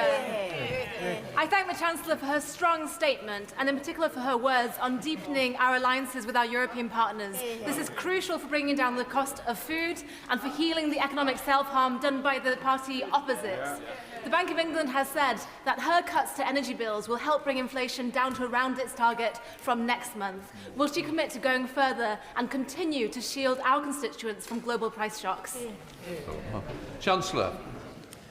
Thank you, Mr. Speaker. The Bank of England forecast that the actions that I took in the budget last year would reduce inflation by around 0.4 percentage points, and that inflation would be back close to target from April. That reflects not just taking £150 off energy bills, but also freezing prescription charges and freezing rail fares as well. Of course, the events unfolding in Iran and the Middle East have resulted over the last couple of days in gas prices going up by more than 60% and oil prices going up by more than 10%, which shows why the plan that we've had to take money off energy bills but also ensure our public finances are in a stronger place, mean that we're in a better place than we would have been 18 months ago after the mess left by the party opposite. Sir Jeremy Hunt. Thank you, Mr. Speaker. Given what the Chancellor has just said about gas prices going up nearly 50% in the last week, her budget promise to reduce household energy bills by £150 is going to ring hollow for many people. But if cost of living is the real concern, isn't the biggest mistake to increase taxes by £66 billion? That is the equivalent of nearly £2,300 per household. And if that money is needed for public services, nearly all of that, £54 billion in fact, could be got by reducing the welfare bill to 2019 levels. So is it sustainable to keep raising taxes on people in work in order to pay ever more benefits to people not in work? Chancellor of the Exchequer. Well, huge respect for the right honourable gentleman, but he left a massive black hole in the public finances. There hadn't been a spending review for years, and during that time, inflation had gone through the roof because the Conservatives lost control of the public finances, and so we had to find the money to properly fund our National Health Service. And it is a bit rich for the party opposite to say that we should bring welfare spending down when they presided over a huge increase in welfare spending. And on the burden of taxation, our choices ensured that it is those with the broadest shoulders that are paying higher taxes. We got rid of the non-dom tax status. We're introducing the higher value council tax, VAT on private school fees, the energy profits levy. We are ensuring that it is those with the broadest shoulders that pay the higher prices, rather than the increases in inflation and interest rates in the last Parliament, which hit working people. Liam Byrne. Thank you, Mr. Speaker. The plan the Chancellor has just set out this afternoon shows that inflation is down, debt is down, bills are down, headroom is up, growth is up, and living standards up. I'd say that's testament to a plan for stability that's working. But that stability would be undermined if the Chancellor surrendered to the idea of £47 billion worth of unfunded tax cuts set out by the party opposite. So will she resist those calls, and as fiscal headroom opens up, will she look again at what can be done to drive down energy costs for small business and genuinely reform business rates, so that we are backing our wealth creators and not gambling with public finances like the party opposite? Chancellor of the Exchequer. I thank my right honourable friend for that question. We are backing the innovators with the reforms that we made in the budget last year to make it easier to list in London, easier to raise finance in the UK, and we have permanently changed business rates to have a lower multiplier on high street businesses and smaller businesses, particularly in the retail, hospitality and leisure sector. We did that by putting £4.3 billion into the system. All of that money would have been withdrawn by the party opposite. John Glenn. Thank you, Mr. Speaker. Undoubtedly, every government deals with different challenges, and I note that the Chancellor did not mention the challenge of COVID in the last period of government. And when I was in the Treasury, I did everything I could to support businesses with bounce-back loans, with support for our public services, and clearly that has significantly scarred the economy. But when the Chancellor last stood at the dispatch box, the economic and fiscal outlook said that growth this year will be 1.4%. It's now 1.1% and flat over the period. The big strategic choice that this Chancellor faces, as the world is different in her tenure in office, is will she grip welfare spending at a time of grave insecurity in the world? Because an open promise to raise defence spending sometime over a 5-year interval will not cut it for this country's best interest. Chancellor of the Exchequer. The honourable gentleman mentions the work that the previous government did on COVID, and of course it was right to support people with furlough and bounce-back loans, but it wasn't right to hand money to friends and donors of the Conservative Party with COVID contracts, and we are getting the money back that they wasted. On welfare, I'll say it again, it is a little bit rich of the party opposite, especially when the Shadow Chancellor was previously the Work and Pension Secretary, to talk about welfare spending when they presided over a £113 100,000 increase in young people not in education, employment or training. We've already made reforms to universal credit to narrow the gap between the health element and the standard element. That will ensure that more people are out looking for work, and employment has increased since the start of last year. Jim McMahon. Thank you, Mr. Speaker. Fair day's pay for a fair day's work is a fundamental part of the British contract. But for many self-employed people and those on low wages, they are paying to work because HMRC have failed to update their mileage rates for now 15 years, in which case petrol, road tax and the rest has increased significantly. So can the Chancellor do what the Conservatives failed to do and ask HMRC to update their mileage rates so working people aren't paying to go to work? Chancellor. I'm very happy to arrange a meeting between my honourable friend and the responsible minister. I recognise that this is an issue and one being raised with me by the trade union Unison, amongst others. This doesn't just affect self-employed people, it also affects people in work. All right. Sir Aldney. Thank you very much, Mr. Speaker. Unemployment in the 3 months to December reached 5.2%, the highest rate for nearly 5 years, and youth unemployment has hit a staggering 16%. Training, hiring, retaining a skilled workforce are issues affecting businesses of all kinds across the country. The 2024 budget added over £5 billion of employment costs onto retailers, almost half of which came from the changes to employer NICs, with the cost of employing a full-time worker in a retail job rising by 10% and by 13% for those working part-time. 1 in 5 people's first job is in retail. So what steps is the government taking to tackle these unaffordably high unemployment costs for these businesses that provide entry levels for young people into our job market? Chancellor. What the honourable lady fails to mention is that the OBR forecasts that unemployment comes down in every year of the forecast and ends at a lower rate than it started. And it would be a little bit more plausible for the honourable lady to make these points if she didn't oppose everything we're doing to grow the economy, whether that is a third runway at Heathrow Airport or building the homes that families desperately need. Jessica Moore. Thank you, Mr. Speaker. The rail fare freeze benefits constituents who saw rail fares rise by 60% since 2010. Also, the announcement of 2 new railway stations in Newport East recently is warmly welcomed. Can I encourage the Chancellor to continue to invest in Welsh transport infrastructure? Chancellor. I thank my honourable friend for that question, and constituents in her Newport constituency will benefit when they commute to work or to college or to meet friends in Cardiff, Swansea, Bristol and elsewhere. But in addition to that, we are also building new railway stations and investing in new transport infrastructure in Wales with the £450 million that we announced at the spending review last year. Thank you very much, Mr. Speaker. The Chancellor's words on defence just simply do not reflect the reality at a time when the world has never felt more unstable. Every corner of our armed forces is currently being asked to find cuts. People in Gosport only have to look out their window to see all our Type 45 destroyers are currently laid up in Portsmouth Harbour. And this is the first year since the 1980s that we haven't had a ship in the Gulf at a time when the Middle East is a tinderbox. The RFA is on its knees. Defence companies are being tied up with bureaucracy, dither and delay. She's mentioned a couple of contracts, but so many of them are bogged down with dither and delay from this government. She's gaslighting the British people. White rights. This is a disaster. This is a disaster for our defence. It's a disaster for our armed forces. When is she going to face reality?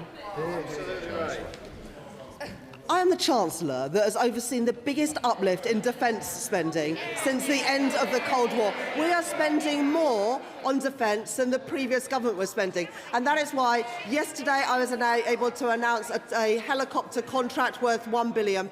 It's why last week a new frigate came from Rosyth. And it's why we've been able to invest in the Typhoon jets. So I won't take any lessons, frankly, from the party opposite when we are increasing defence spending and they oversaw a cut.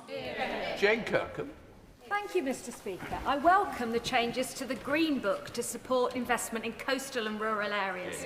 Can the Chancellor confirm it will lead to infrastructure investment in transport, for example, in places like Cornwall, to support the investment being made in our industries, and particularly that 50 million into our critical minerals strategy? Chancellor of the Exchequer. I thank my honourable friend for that question and for the work that she's done to promote the investment opportunities in Cornwall. The Green Book means that for the first time, different parts of the country, urban, rural and coastal communities will all have their fair chance of getting the investment that they need. And this government's critical minerals strategy will have a direct impact, as it already is, on Cornwall, where the National Wealth Funds are investing in lithium and tin, as I've seen firsthand when I was there last summer. Dave Doogan. Thank you, Mr. Speaker. A 40-minute self-aggrandising monologue saying how wonderful everything is in the economy.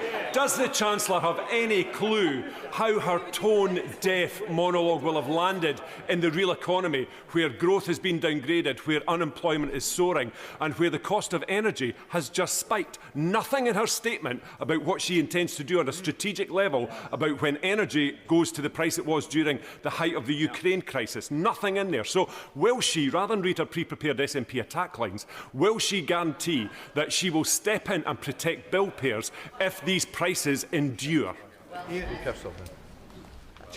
Mr. Speaker, we have taken action to reduce energy bills by £150 from next month. And as I said in my speech, because of the stability that we've returned to the economy, the cuts in interest rates, the cuts in inflation, in interest rates, and the cost of government borrowing means that despite the headwinds from the Middle East and Iran, we are in a strong position to be able to respond to that. Bill Esterson. Well, thank you, Mr. Speaker. Well, the conflict in the Middle East is, of course, a reminder of the need to reduce our dependence on fossil fuels, which set the price of our energy bills for consumers and for businesses 80% of the time. Gas sets the price for electricity. So the £117 off bills which she announced in the budget is very, very welcome, of course, but will she recommit to giving that long-term stability in our energy prices, bringing bills down for the long term by supporting investment in the generation of renewables, of nuclear, of expanding the grid and of battery storage, which will help domestic and industrial consumers at the same time? Chancellor. I thank the Chair of the Select Committee for that important question. And he's absolutely right. Whether it is the successful auction round 7 that we've just completed for investment in new renewable energy, or the planning reforms to make it easier to build the grid connections and also the wind farms, we're taking the action to secure our energy supplies. And, of course, the investment we put in through the spending review last year to both Sizewell C and also to small modular reactors that will be built in Wales by Rolls-Royce. Esther Magpie. Thank you, Mr. Speaker. Does the Chancellor now accept that there is a correlation between increasing national insurance contribution on employers and higher levels of unemployment? Yeah. Or does she still believe those two things are not connected in any way? What there's definitely a correlation between is the number of years the Conservatives are in office and how much worse off working people are. Joanna Baxter. Thank you, Mr. Speaker. I welcome my right honourable friend's statement today and her commitment to growth in all parts of the United Kingdom. So I wonder if she could set out for us in a little more detail the Barnett consequentials arising from her statement, and whether she agrees with me that it's increasingly important that in May we elect a government that will spend that money wisely, and that means electing a Labour government in Holyrood led by Anna Sarwar. Chancellor. I thank my honourable friend for that question. In the spending review last year, we set out a record settlement for the Scottish Government as well as for the Welsh Government and the Northern Ireland Executive. And I can tell the House and my honourable friend that today, because of the decisions we're making, I can announce an additional £900 million Ardell spending and £20 million CDEL spending over the spending review between 26-27 and 2028-29 for the Scottish Government. And like my honourable friend, I very much hope that it will be Anna Sarwar and a Labour government spending that money rather than the SNP wasting it and presiding over higher NHS waiting lists. Robert Jenrick. Thank you, Mr. Speaker. The Chancellor's like a rogue landlord who keeps squeezing the tenant with higher and higher rent. All the while, the property is going to rack and ruin. I don't know who she's speaking to, but she needs to get out and talk to hard-working people who are hard up right now. People worried about their bills and the lack of good jobs. Not the extremists that she cozies up to for votes. Now, the next scheme that the Chancellor has, to raise taxes on working people is to hike fuel duty at the pumps.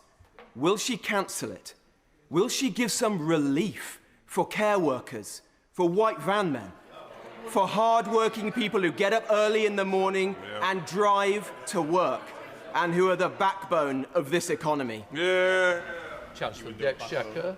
May I be the first to congratulate the right honourable gentleman on his new role. I know it wasn't the first job he wanted, or indeed the second one, but a spirited intervention. I'm not sure if he shared this one with George Osborne. I could venture maybe one piece of advice. The thing about betraying your party is that you have to stop asking your old friends for advice. But perhaps, given that he called his new colleague Zia useless a couple of months ago, he needs all the friends that he can have. Now, it might have been a couple of weeks ago, but the right honourable gentleman used to be in a party that was going to get rid of the fuel duty support just 3 months after losing office. That was in the plans that we inherited and we scrapped them. As a result, we have extended... Well, they say it's rubbish, but it was actually in their last budget. And party's budget and his party's manifesto. Abrahams. Thank you, Mr. Speaker. And I welcome my right honourable friend, the Chancellor's statement, and absolutely agree that this year, this is when the British public will start to feel the difference of having a Labour government. But I wonder if my right honourable friend could just expand on what she's doing to ensure that all dimensions of inequality, income, wealth, power and health are tackled, and that these benefits are felt all across the country and in all communities. Chancellor of the Exchequer. I thank my honourable friend for that question, and the OBR confirmed today by the end of this Parliament people will be £1,000 a year better off. That compares to a fall in living standards under the previous government. And in terms of my honourable friend's constituency in Oldham and Saddleworth, I know that she has Pride in Place funding to ensure that we are investing in those places that were forgotten and left behind under 14 years of Conservative governments. I hope the Chancellor will accept that I'm someone who's challenged successive governments over inadequate defence spending. And if she does, will she also accept that it's not a wise idea to keep comparing current defence spending with the levels of defence spending, quotes, since the end of the Cold War? We're not in since the end of the Cold War now. We're in a hot war in Europe, and we're in an incendiary war in the Middle East. Does she know what percentage of GDP Mrs. Thatcher spent during the Cold War years of the 1980s? I'll give her a clue. It was twice what we spend now in terms of percentage GDP. Chancellor. The honourable gentleman stood on a manifesto a year and a half ago that had absolutely no explanation of how their party was going to increase defence spending. This government have increased defence spending, and so instead of criticising, I'm surprised he didn't welcome it. Thank you, Mr. Speaker, and I thank the Chancellor for outlining how we will finally turn the wheels on the 14 years of suffering that many constituents in my constituency and across the country have been feeling. Many people still complain about the cost of living and they're impatient for that change. But hopefully by what the Chancellor set out this afternoon, we'll start to see that turning. One of the issues I wanted to flag with the Chancellors, and rightly so, we are seeing a change in business rates. One of my constituents who owns a business, Chocolate Dino, highlighted that central London rateable values are still quite high, and the small business rates relief threshold have remained static. This is having such a big impact on independent and small businesses. I just wanted to ask the Chancellor if she has any more additional areas where she can look into this so that we can see those businesses who are the backbone of UK PLC thriving. Chancellor. I thank my honourable friend for that question, and in her own Vauxhall constituency, thousands of children will be lifted out of poverty from next month because this Labour government has chosen to get rid of the two-child policy that was introduced by the party opposite and, of course, supported by their Tory Tribute Act friends over there. In terms of business rates, I'm sure that the Business Secretary or relevant minister would be happy to meet with my honourable friend, but the changes we've made does mean that there is a permanently lower multiplier for smaller businesses and high street businesses. Richard Port. Speaker, there are many small and medium-sized enterprises that add value to our towns and villages, but I'm concerned about their survival. For example, the Community Waffle House in Axminster is a community interest company that is struggling under the pressure of last year's national insurance increases. Axminster Waffle boasts £3.9 million in public sector cost avoidance and value created, judged by the DCMS Wellbeing Valuation for Reduced Loneliness. Will she consider VAT relief to take account of the public sector cost avoidance by the CIC and other hospitality businesses? Chancellor. This Labour government have permanently reduced the multiplier faced by small businesses and high street businesses, the business rate system that we inherited from the previous government. And the honourable gentleman mentions VAT. When Labour left office in 2010, VAT was 17.5%, and the Conservative government, with the help of the Liberal Democrats, increased it to 20%, and it's been there now for 25 years. If you want to cut taxes, you also have to explain which public services you're going to cut. We've increased spending by £29 billion on the health service. That was the right decision, but it was only possible because of the tax decisions we've made. Thank you, Mr Speaker. The stability the Chancellor has brought back to our economy has allowed us to allocate record levels of infrastructure investment. Alongside this, a Green Book review creates the conditions for meaningful investment in previously left behind places like Lancashire. Yet, as the review highlights, places like Lancashire, which do not yet have a mayor, can also lack the capacity and capability to bring forward fully investable business cases. In recent months, myself, Lancashire colleagues and leaders of Lancashire Combined Authority have written to Government asking for interim capacity funding to develop fully investable proposals. The need is urgent, so would the Chancellor meet with me and colleagues to discuss how we can bring forward the game-changing growth projects that Lancashire needs? Chancellor.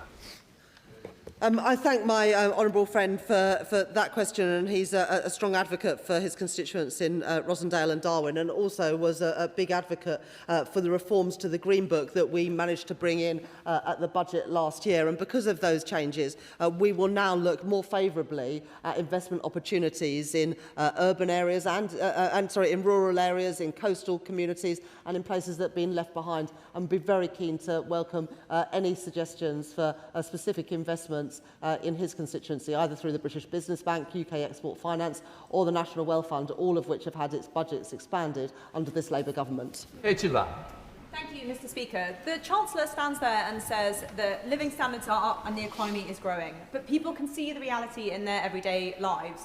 Unemployment up month on month, energy bills higher than when they came to power, and the latest figures, in fact, show that per person our economy is shrinking. Yet she stands there and says she has the right economic plan for our country. Does she have any idea how that sounds to people out there who are working harder than ever with less and less left over at the end of every month? Chancellor. Simply not true. It's good to see the honourable member still on those benches. I thought that she was going to be joining her Tory Tribute Act friends over there with the MP for Newark. What the Office of Budget Responsibility document shows today is that people are going to be £1,000 better off by the end of this Parliament, whereas under the previous government, living standards actually fell, and GDP per capita by the end of this Parliament is set to be 5.6% higher, whereas under the previous Conservative government, GDP per capita fell. Toby Perkins. Very much indeed, Mr. Speaker. My right honourable friend will hear a lot from politicians today, although it appears not from Reform because they've all gone. But does she agree that the most important people to listen to is not the sound and fury in this room, but that those who actually lend money to the government believe that the proposals that she has are worth lending money against, and for that reason the amount that we'll be spending on debt interest is falling, and that unlike the party opposite, they think that the UK is a good credit risk in comparison to those other G7 nations. And can she say any more about how she can bring these electricity prices down to really support that growth that she's all about? I thank my honourable friend for that question, and he knows that if we can improve living standards and also reduce how much we're spending on servicing the debt racked up by the Conservatives, we'll have more money to spend on the priorities of people in Chesterfield and elsewhere. But what the numbers today confirm is that we will be spending £4 billion less on debt interest next year than was forecast even in the budget just a couple of months ago, and that is because of the stability that we've managed to return to the economy under the Conservative government. Before Liz Truss, we were spending the average of the G7 on our debt servicing costs. That rocketed under Liz Truss. We've already managed to reduce some of that borrowing premium, but if we continue, we have a £15 billion prize on offer, and that will be money to spend in our communities and on the priorities of working people, whereas under the previous government, we just spent more and more on servicing debt interest costs.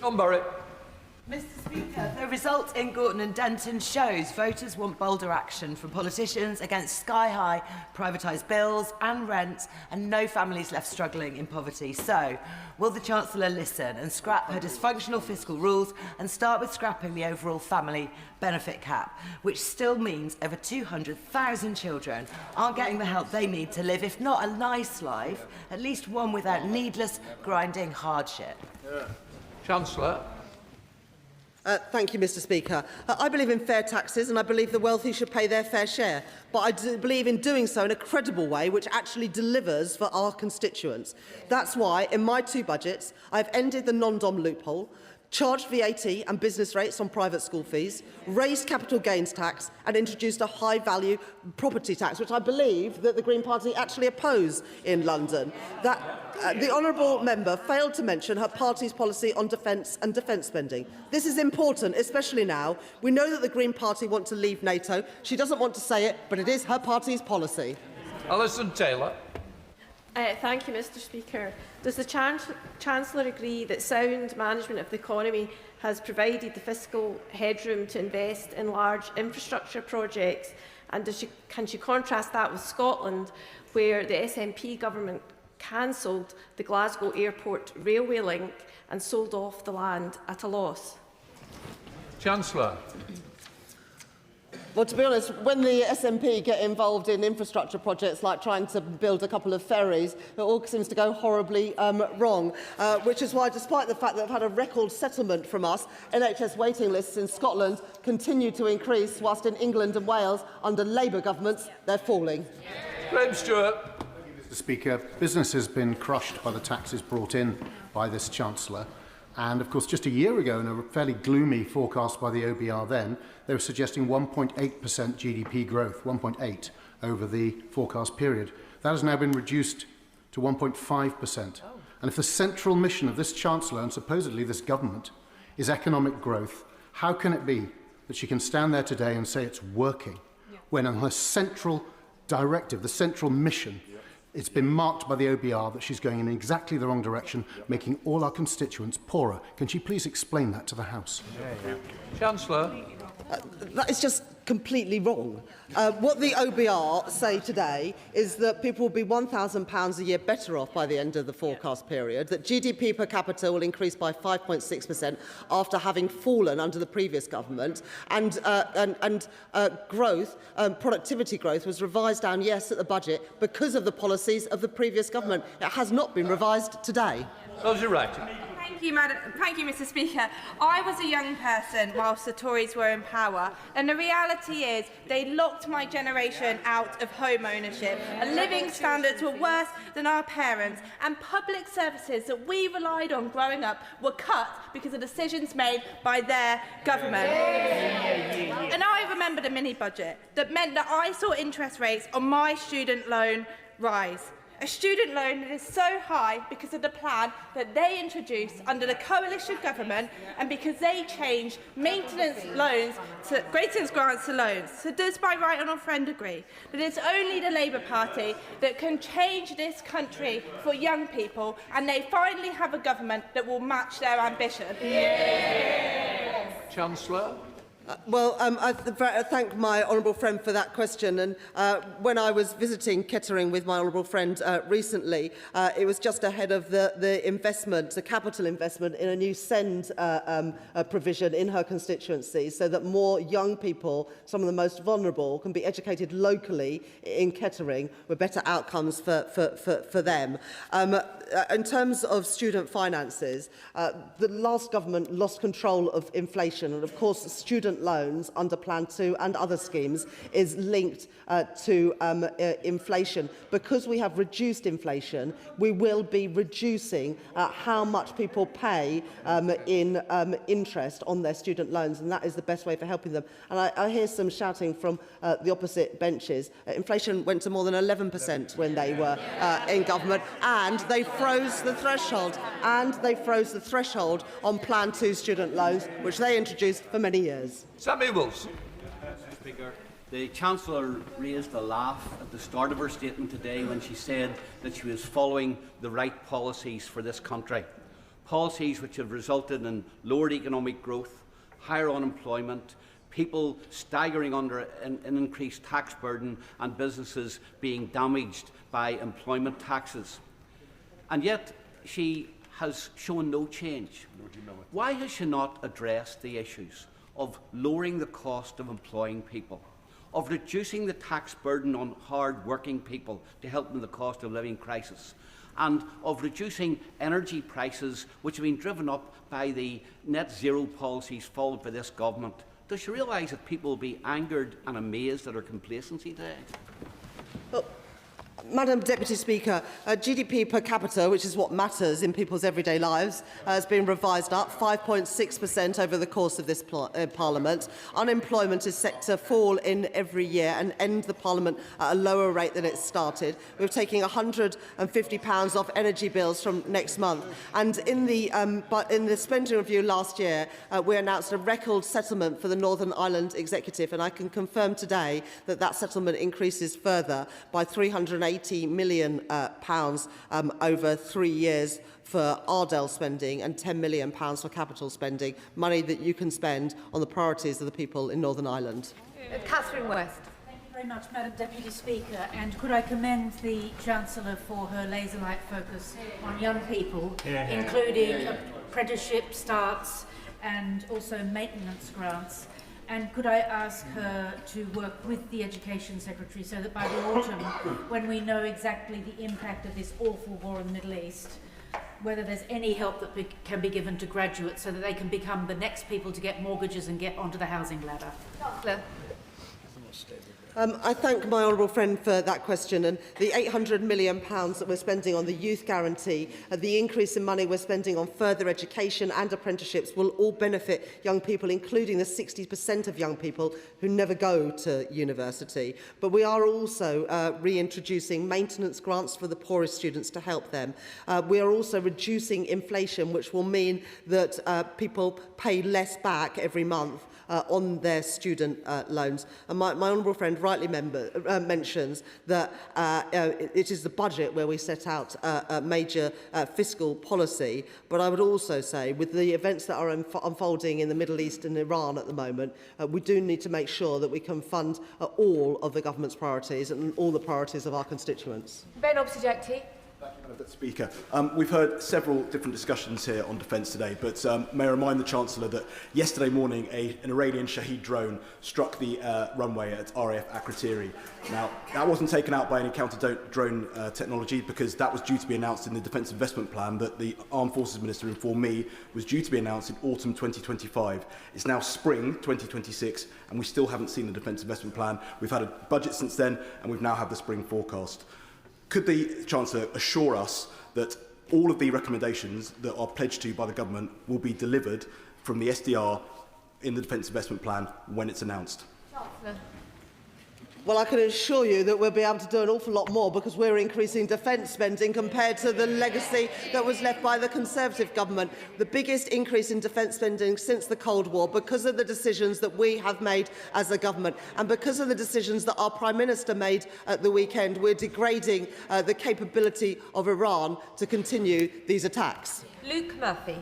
Thank you, Madam Deputy Speaker, and I thank the Chancellor for her statement. The thing that animates my constituents most is the cost of living and the crisis in their living standards, a crisis that came about as a result of the failed economic policies of the party opposite, who left with the worst record on living standards on record in the last Parliament. So my constituents particularly welcome the action on energy bills, rail fares and childcare. But can the Chancellor confirm that in every policy, legislation and budget in future, she and the government will continue to focus on driving up my constituents' living standards? Chancellor. I thank my honourable friend for his question, and people in Basingstoke will benefit when they commute to work on a train, when they pay for their prescriptions and when they get their energy bills next month that will see them come down. But also by reducing borrowing, and the cost of borrowing means we've got more money to spend on the priorities of people in Basingstoke rather than just paying the interest on the debt racked up by the Conservative Party. Cross. Thank you, Madam Deputy Speaker. The OBR's forecast has again downgraded oil and gas revenues. From March to November last year, it was downgraded by over 41%. From November to March now, it's been downgraded by another 20%. Ouch. By 2030, we're now expecting only £100 million of tax returns from the oil and gas industry, which used to return billions every year. That's because production is falling and investment is going abroad. When the Chancellor meets with oil and gas companies tomorrow, and I hope she has a great meeting, they will tell her that the reason and the thing that they need is the EPL to be taken away, because that's costing jobs, investment and energy security. Is she going to listen to them, or will she keep ignoring the sector? Our country will continue to rely on oil and gas from the North Sea for many years to come. But I would just encourage the Honourable Lady to read the documents properly, because the reason why the money from the Energy Profits Levy, and this is just the Energy Profits Levy, not all the other taxes paid, the reason it falls is because the oil and gas prices have fallen so sharply since the budget last year. But of course, in the last couple of days, those oil and gas prices have increased hugely. The reason the Conservative government introduced the Energy Profits Levy in the first place was because the increase in oil and gas prices, and used that money to take money off people's bills. And so that's just from the... Look, the Honourable Lady just needs to go back and do her homework. That is just from the Energy Profits Levy and reflects the lower energy prices. Those energy prices, as some of her colleagues have mentioned, are unlikely to persist after what Iran has done. Callum Anderson. Madam Deputy Speaker, the OECD and the IMF have both recognised the importance of the government's fiscal discipline, which is important given the increasingly volatile global economic environment. Can she set out more actions that she is taking with others across government to control public spending so that the government can prioritise the long-term investments that boost our global competitiveness and dynamism and fulfil our defence spending requirements? Chancellor. I thank my honourable friend for that question. And by controlling public spending, we can get the cost of borrowing down. And we saw this in the most recent public finance numbers, which showed the biggest ever January surplus, biggest ever surplus on the government national accounts. And that means that we've got more money to spend on people's priorities because we are controlling spending and bringing in the tax revenue that is needed. That's the first time it's happened, and it's because the choices that we have made as a government. Thank you, Madam Deputy Speaker. The Chancellor refers to opportunities young people deserve.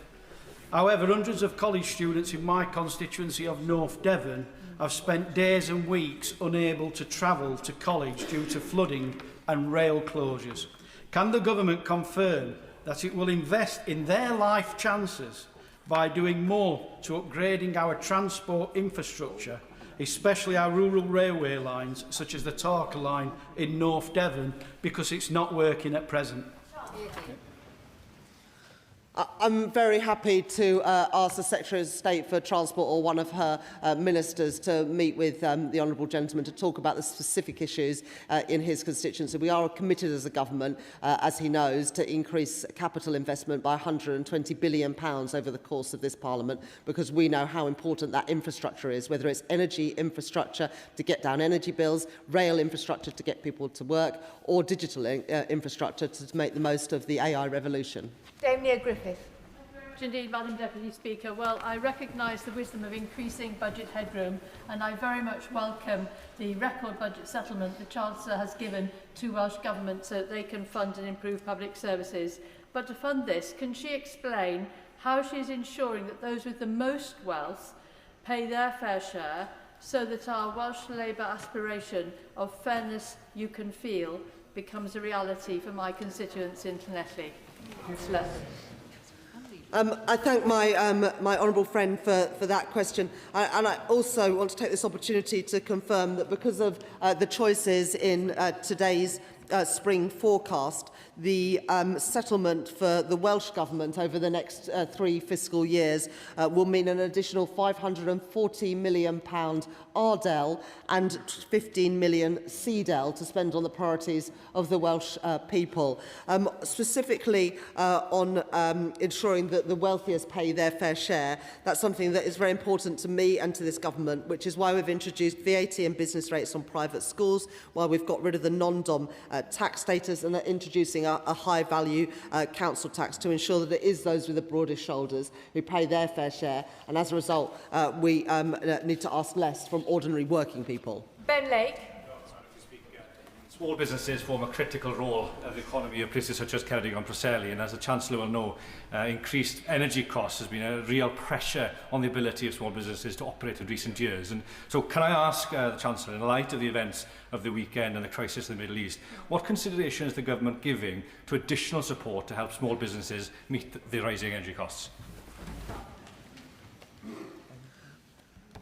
We are only a couple of days into this conflict, and it is important to see where things go in the next few days. And as I said in my statement, I'm in regular contact with international counterparts right across the world, including in the Middle East, with the Governor of the Bank of England and with sectors, both maritime and oil and gas, who are most affected by what is happening now. But I think you can see by the actions of this government, whether it is taking £150 off domestic energy bills or the extension of the supercharger, which comes in next month to help energy-intensive industries with their energy costs, that we're determined to help people. But in addition, as I just said to my honourable friend from Llanelli, the spring forecast today includes an additional £540 million of RDEL spending and £15 million of CDEL spending, so that the Welsh Government can spend on the priorities of the Welsh people. Karen Moon. Whereas, Madam Deputy Speaker, through the National Wealth Fund and the Kerno Industrial Growth Fund, this Labour government has invested over £100 million into Cornish critical minerals and renewables, which in turn has unlocked vast sums of private sector investment. Does the Chancellor agree with me that it's precisely because of this government's careful nurturing of the UK economy that means that she can help unleash the Cornish Celtic tiger, and while opposition parties scurry around the TV studios trying to run down the UK economy, she's just getting on with the job of fixing the mess that they created? Chancellor. I thank my honourable friend for that question. And there are huge opportunities in the Cornish economy, in defence, in energy and critical minerals, as I saw when I was in Redruth and Camborne and in other parts of Cornwall last summer, including visiting the South Crofty tin mine, which has had National Wealth Fund money. That, alongside the Kerno plan, gives me great confidence that the opportunities that exist in Cornwall will be invested in by both both this government through our public finance institutions and also the private sector. Dr. Luke Evans. Thank you, Madam Deputy Speaker. And I want to raise the issue of the freezing of thresholds and the effect on state pension, because when the Chancellor did it in the budget, she told Martin Lewis that some people will be pulled into paying tax and won't have to pay small amounts of tax and won't have to do a tax return. Well, the updated forecast now says this year 600,000 pensioners will be brought into paying tax and going to 1 million by the end of this Parliament. So could she set out what the definition is of small amounts of tax and what the mechanism is she will use to make sure they don't have to do a tax return? Chancellor. As I said after the budget last year, if you just get the basic state pension, you will not be paying tax. We will be setting out more details of that in the coming months. Amanda Martin. Thank you, Madam Deputy Speaker. In Portsmouth North, we know the reality we inherited from the previous government. People felt it in a closed shipyard, in stretched households, in Tory food banks that keep popping up everywhere, higher mortgage struggling, and high streets and pubs closing, education and SEND cuts and cuts to apprenticeships. I know many are desperate for rapid change, but I know and hope today that many can see from our statement we are on the right track. Retail sales rising, wages rising, 6 interest rate cuts, and defence investment backing jobs in my city, and a renewed focus on SEND and education apprenticeships. Does the Chancellor agree with me that coastal communities like Portsmouth, stability and long-term investment and not cuts is how we can build household confidence, put more money in pockets and secure a future for my Just before the Chancellor responds, to support me to get more members in, can the questions please be short? Chancellor. I thank my honourable friend for that question. I know in her Portsmouth constituency you'll be benefiting from Pride in Place funding to invest in those places that were forgotten by the previous government. Will benefit directly from the uplift in defence spending, not just in ensuring our country's security, but good jobs, paying decent wages in Portsmouth. And our reforms to the Green Book means that coastal communities will get their fair share and will get an opportunity to bid for funding to help grow their economy through the £120 billion we're putting in for capital investment. Madam Deputy Speaker, if lifting the two-child benefit cap is such a moral imperative of this Labour government, could the Chancellor advise the House why it was that only 20 months ago a commitment to do so was entirely absent from the Labour Party manifesto, and why it was that 19 days after that election they withdrew the whip from 7 Labour MPs for the apparent crime of voting for that moral imperative? Chancellor. I've always been clear that any policies that this government will announce will always be fully costed and fully funded. And it wasn't until the budget last year that I was able to guarantee that. We set out how that would be funded through the gambling tax and also cracking down on tax avoidance and tax evasion. But perhaps the honourable gentleman could advise why he wants 500,000 children to return straight into poverty. Sarah Coombs. We've heard a lot about young people today, but in my constituency of West Bromwich, the thing young people really want is the chance to own their own home. But for years, they've been locked out of that because of sky-high mortgage rates, thanks to the policies of the party opposite. I welcome the 6 interest rate cuts that have been overseen under this government. And can the Chancellor elaborate on what more we are doing to help young people in West Brom get on the housing ladder and bring down the costs of borrowing? I know that families and young people in West Bromwich and across the country want to get on the housing ladder. That's why we've committed to build 1.5 million new homes in this Parliament. It's why we have returned stability to the economy, allowing the Bank of England to cut interest rates 6 times. And it's also why in my Mansion House speeches I've announced regulatory reforms to make it easier for banks and, crucially, building societies to lend more to first-time buyers, and they are doing just that. Madam Deputy Speaker, the Chancellor must be concerned that none of the good news she shared with us today is being felt by people in the real world. Inflation is down, but she will know that that doesn't suddenly make things more affordable. And interest rates are down, but she will know that millions this year, when their fixed rate terms expire, will lock into higher rate deals. Combine this good news with higher taxes, higher unemployment and a slowdown in growth, and it's no wonder that people still feel squeezed this year as they did last year. So my question to the Chancellor is this: if her plan is working, when will people actually feel the benefit? Chancellor. Well, every month since that I've been Chancellor of the Exchequer, wages have risen faster than inflation. We've increased the national minimum wage and the national living wage to put more money in the pockets of the poorest people. And the interest rate cuts mean that compared to when I became Chancellor, a typical family getting a fixed rate mortgage will be paying £1,300 less a year. And the OBR confirmed today that GDP per capita will rise by 5.6% during the course of this Parliament. I recognise, though, that the legacy of the previous Conservative government still runs deep, and it will take a while for people to feel the impact of these policies, but I'm confident this will be the year that things start to turn around. Elsie Blundell.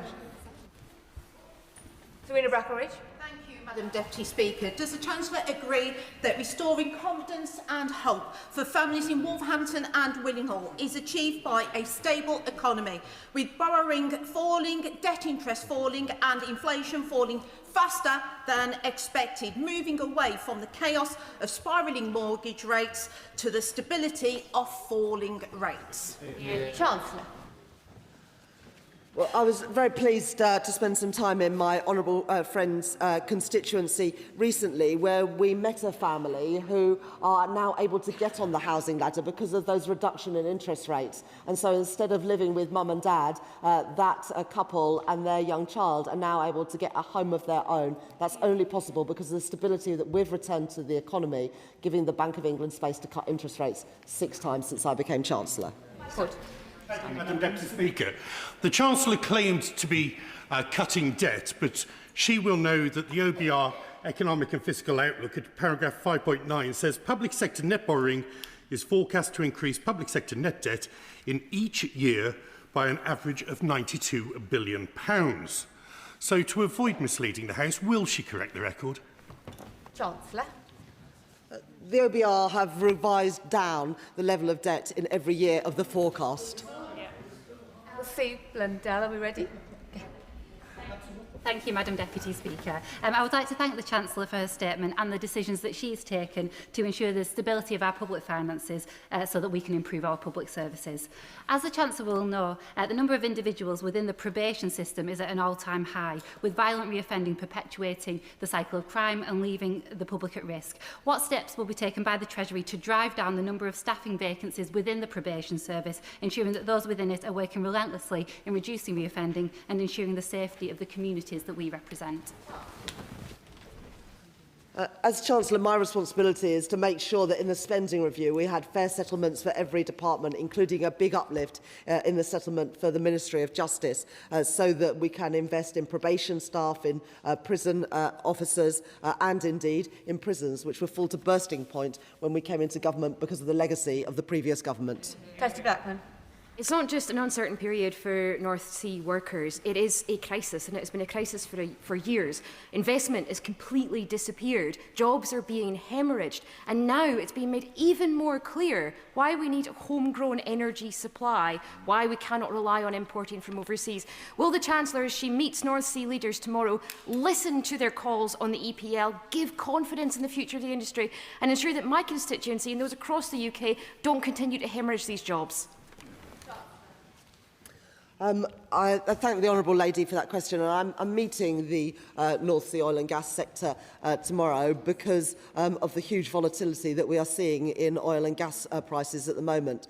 Since the budget, the OBR forecasts show a sharp fall in oil and gas prices, but of course we've seen some of that reversed in the last few days. That, if it continues, will put pressure on the bills that all of our constituents pay, and it is important that we get the right balance between taxing profits and also making sure that our constituents can pay to fill up their car and also pay their gas and electricity bills. Geldard. Madam Deputy Speaker, and I warmly welcome that the UK will now, thanks to these Labour choices, spend £3 billion less per year on debt interest by 2030. My constituents in South East Cornwall will need to feel this in their daily lives, so will the Chancellor further outline how this unlocks the ability to tackle living standards rather than spending to service debt, and how this might support local infrastructure? We're currently spending £100 billion a year on interest payments on government debt. That's not reducing the government debt, it is just the interest on government debt, and that's 1 in every £10 of what government spends. I think there's better ways to spend that money, which is why I'm determined both to start bringing down the debt, but also, crucially, to reduce the interest payment on that debt. And the OBR confirmed today that next year we're going to spend £4 billion less on interest on government debt because of the decisions we've made to return stability and give confidence to investors. Andrew Morrison. The statement began really well by outlining the desperate international situation and by praising our armed forces. But does the Chancellor agree that her remarks would have been all the more credible if she had announced that the dither and delay that has plagued defence spending over the past 18 months was brought to an end, and that she had set a date for the publication of the much delayed defence investment plan? I think it's a little bit rich for the Conservatives to talk about dither and delay when it comes to defence spending. They had 14 years and defence spending fell as a share of GDP. We are increasing it, the biggest uplift in defence spending since the end of the Cold War, and that is the right decision in light of the challenges it faced. But frankly, if the Conservative government had made those choices sooner, we might not be in such a position today. John Grady. Thank you, Madam Deputy Speaker. I welcome the Chancellor's commitment to reducing government debt and the 95,000 children in Scotland being lifted out of poverty, and the revival of Glasgow's military shipyards, where we will build Labour boats, unlike S&P boats, which will work and have real windows. But would the Chancellor of the Exchequer agree with me that despite over £11 billion extra for the Scottish Government, it is an absolute disgrace for NHS waiting lists in Scotland are at a record level and standards in schools are falling? I thank my honourable friend for that question. 95,000 children in Scotland will be lifted out of poverty, and today we've been able to announce a further uplift in the budget available for the Scottish Government. I think we can only hope that it's a Labour government, not an SNP one, that has the chance to spend that money. Otherwise, I fear more increases in NHS waiting lists, worse results for kids at schools, because that is the SNP legacy. Lockhart. Madam Deputy Speaker, the Chancellor calls this the right plan, but for who? For farmers being taxed to death, waspy women who are still waiting for justice, for small businesses and hospitality firms barely surviving, for hard-working childminders who are set to lose their 10% tax allowance. With energy price rising excessively because of the escalating conflict involving Iran, families and businesses are already worrying about heating their home or filling their cars. They've heard absolutely no hope, nothing today. What they see is soaring public spend on housing and support for asylum seekers, unachievable and expensive net zero spend, while their own bills are rising. When will this government put hard-working British families first? Well, it was a Northern Ireland executive who came to us asking for additional money this year to fund their priorities, which we have given, and also in today's settlement an extra £380 million in day-to-day spending and £10 million in capital spending for the Northern Ireland government to invest. If the Honourable Lady doesn't want that money, I'm sure other parts of the country would. Catherine Atkinson. Thank you, Madam Deputy Speaker. Derby will be the home of Great British Railways, which, with rail continuing its journey back into public ownership, will be focused on serving passengers rather than profit. Under the previous government, rail fares rose by 60% between 2010 and 2024, and now, with Labour, they are frozen. Does the Chancellor agree with me that bold measures like this to tackle travel costs will help bring down the cost of living? I was really pleased in the budget last year to announce the plan for Derby alongside my honourable friend and her neighbouring MP in Derby, as well as the Mayor of the East Midlands. Derby will benefit from hosting Great British Rail in the way that we will all benefit from better train services under Great British Rail, and Rolls-Royce will benefit from higher defence spending and higher energy spending, including on small modular reactors, bringing more good jobs, paying decent wages to Derby. Thank you, Madam Deputy Speaker. Blairite policies told 50% of my generation to go to university. And looking back at the conversations, rarely did anyone ever talk about who would pay for these students to go to university, and then how the jobs market would then take on this amount of graduates. Now, it's clear that the student finance system doesn't work at the moment.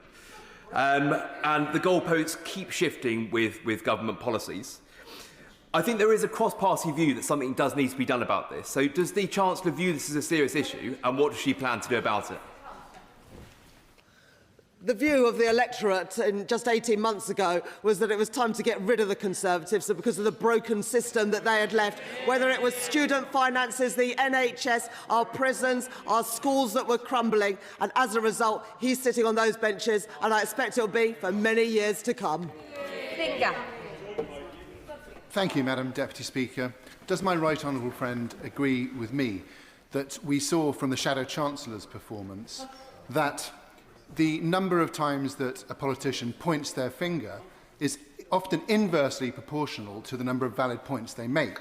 And the valid points that really matter to my constituents in Rugby and the surrounding villages are that there have been 6 interest rate cuts under her chancellorship. Inflation is coming down.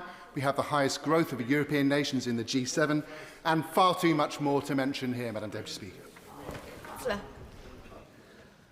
It was a real pleasure after the budget last year to join my honourable friend at a community centre in Rugby, where I was able to talk to his constituents about the benefits of the £150 cut in energy bills. But the conversation I remember most of all in my honourable friend's constituency was with a woman who had lost her husband just 6 months before.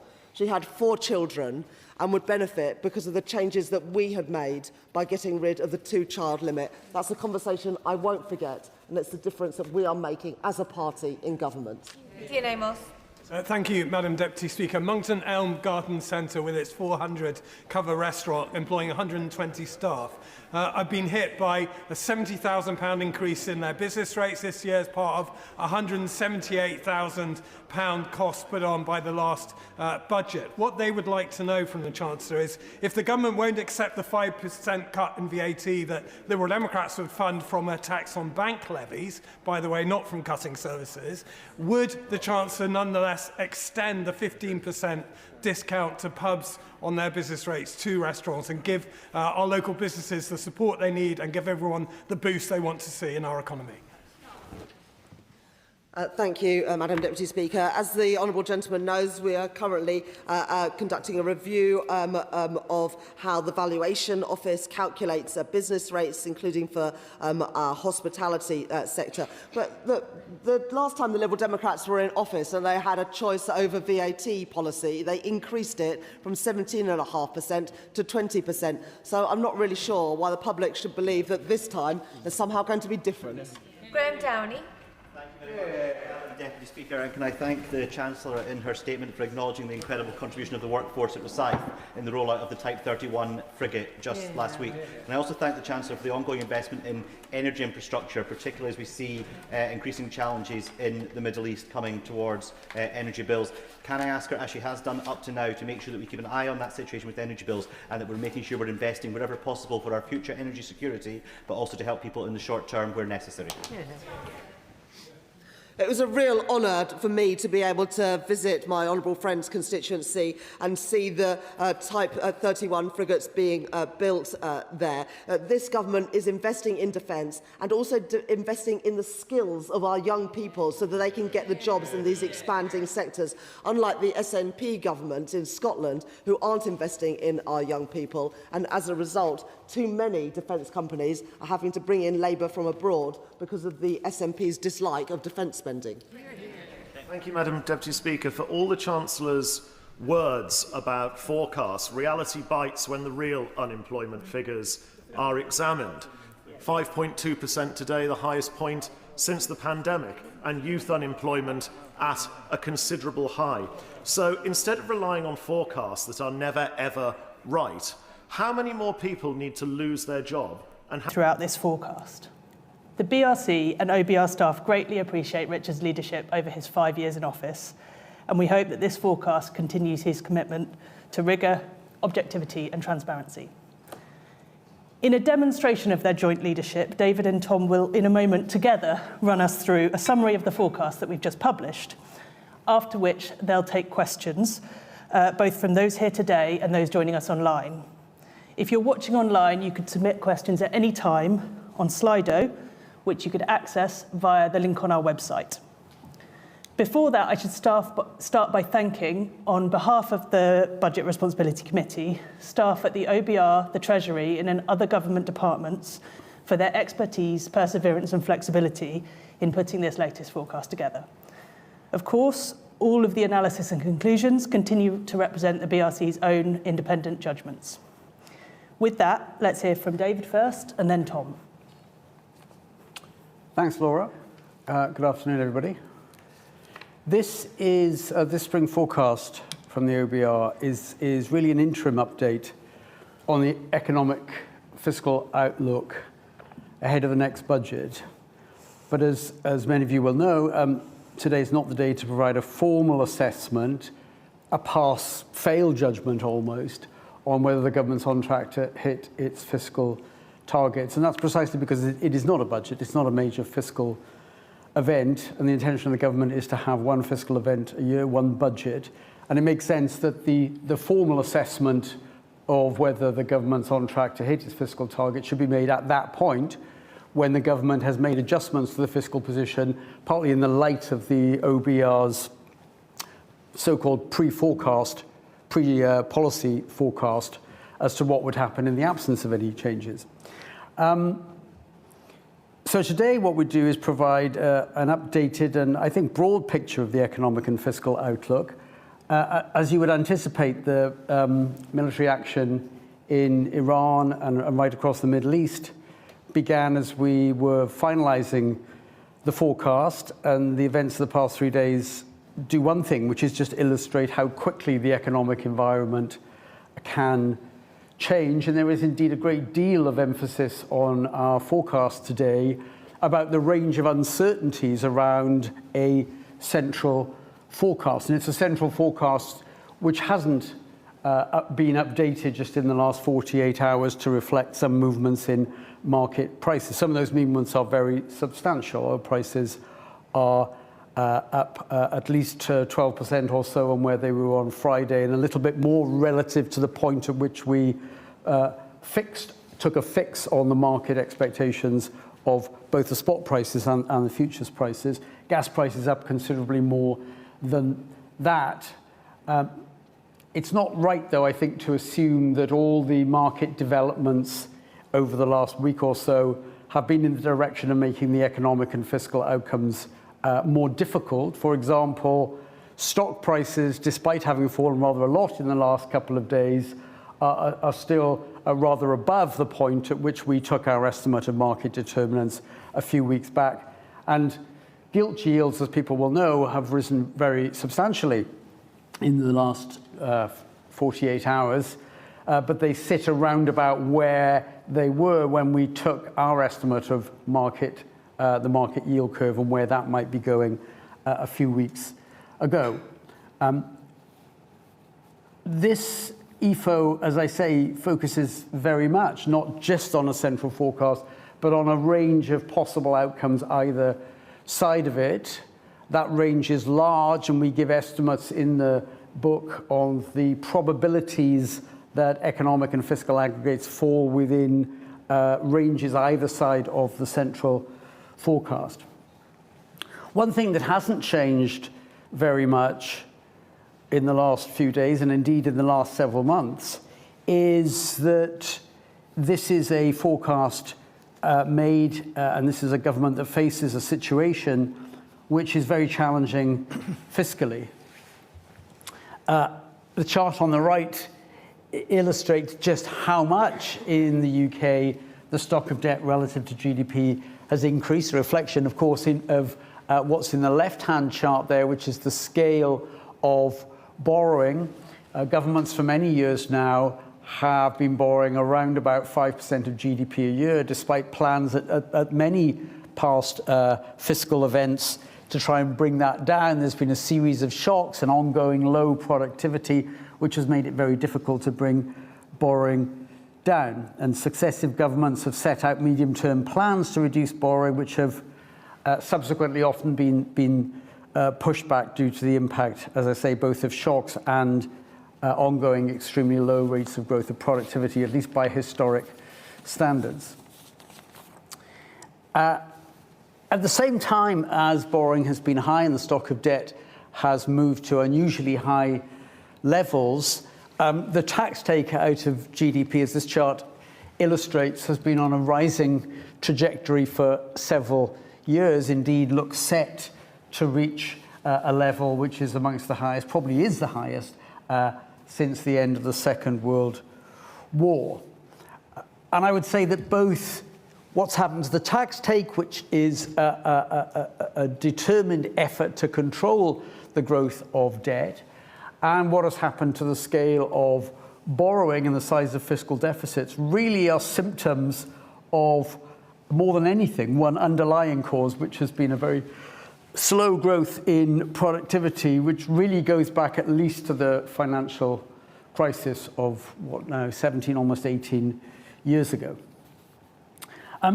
So much for where we are now and where we have been. Let me turn to our latest forecast.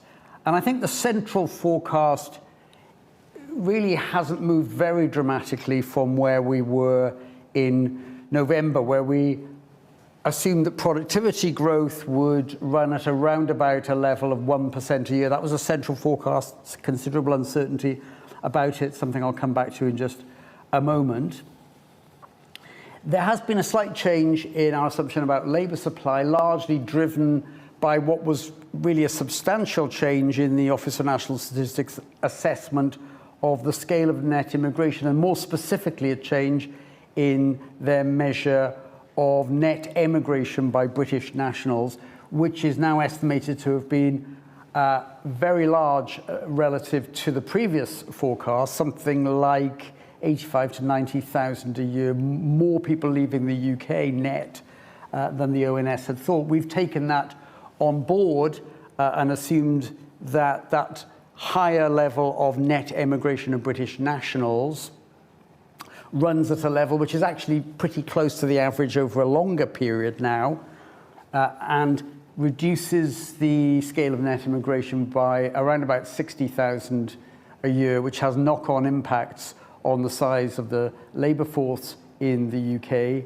and has a marginal but not entirely trivial impact on the rate of growth of aggregate GDP, but virtually no effect on the rate of growth of GDP per capita, which is a measure of living standards and more relevant in many ways as a measure of economic health than is simply the rate of growth of aggregate GDP without any adjustment for changes in population size.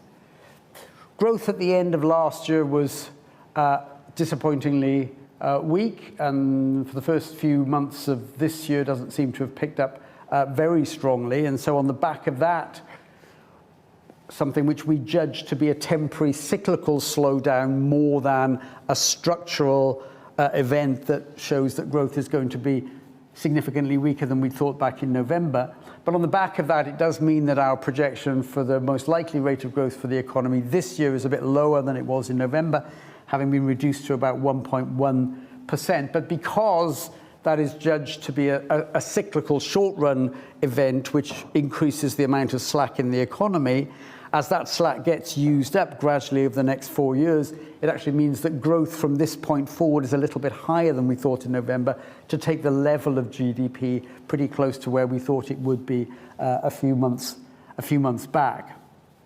I think what will happen to inflation is particularly uncertain in the light of what's happened in the last few days. As I mentioned earlier, and as we all know, very large increases, particularly in gas prices and also in oil prices.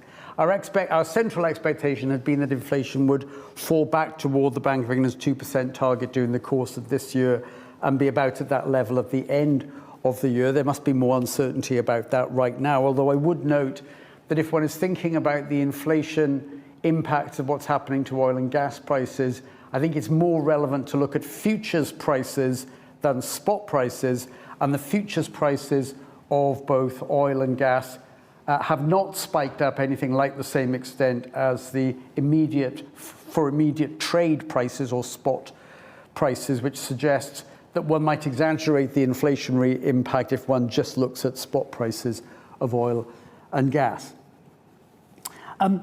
That's all really I wanted to say as an overview of the central forecast, and Tom will focus much more on the fiscal outlook than I have in just a moment. Perhaps I might finally just emphasise one thing, which is just how much actually, can we go back, Laura, if you don't mind? Can we go back to that? Just how much of the extremely challenging fiscal position that the UK is in reflects low growth in recent history. And if you look at the chart on the right, it's just where you might have anticipated the level of GDP in the UK to have been over the last several years. If you take where the level of GDP was on the eve of the financial crisis, early 2008, and assume that GDP had followed the trend line that it had been on for much of the previous several decades, we would have followed the dotted line. The solid line is the path that GDP has actually followed, including our forecast, our central forecast at the end of it. Right now, the level of GDP per person in the UK is around about 30% below where it would have been had there not been a profoundly different trajectory for productivity in the period since the financial crisis. It is not surprising on the back of that the fiscal situation in the UK remains very challenging. What happens next is difficult to forecast.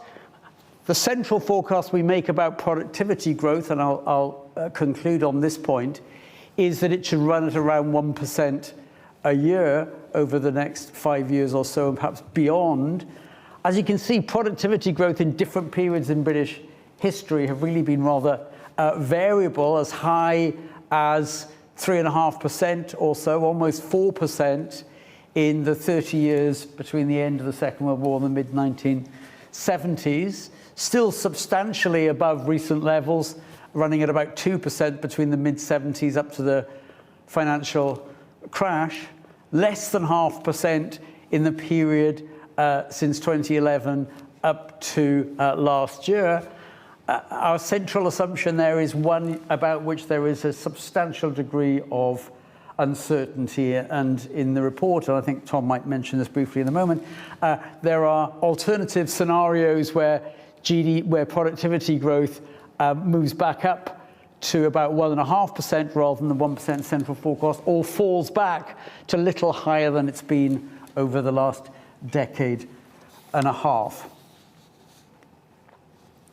So uncertainty around the forecast remains very substantial, and that's why I think, particularly in Chapter 6 of the report, there is a great deal of emphasis about alternative possibilities to the central forecast. And I think the last thing I'd like to say is that when one thinks about forecasts from the Office for Budget Responsibility, although there is a tendency to focus on the central forecast, and there are lots of tables in our reports about a central forecast, in many ways what is more significant and more important than that is the range of outcomes either side of it and the probabilities of being one side or another of that central forecast. Okay, thanks very much, David. Afternoon, everyone. So I'm going to briefly describe the updated central fiscal forecast, and then I'm going to say a bit more about the risks and uncertainties that David has highlighted around the central forecast. So this slide shows the changes in the borrowing forecast since November, and overall the fiscal outlook is actually very similar to the forecast we produced in November. So the forecast for receipts is slightly stronger than November. That is mainly due to the fact that we've had stronger than expected equity price growth since November, and that boosts capital and stamp taxes, and that reduces borrowing compared to November by around 13 billion by 2030, which is shown in the blue bars. Changes to the spending forecast have been very small compared to November. Borrowing is lower by just 2 billion, spending is lower by just 2 billion in 2030. That's shown in yellow.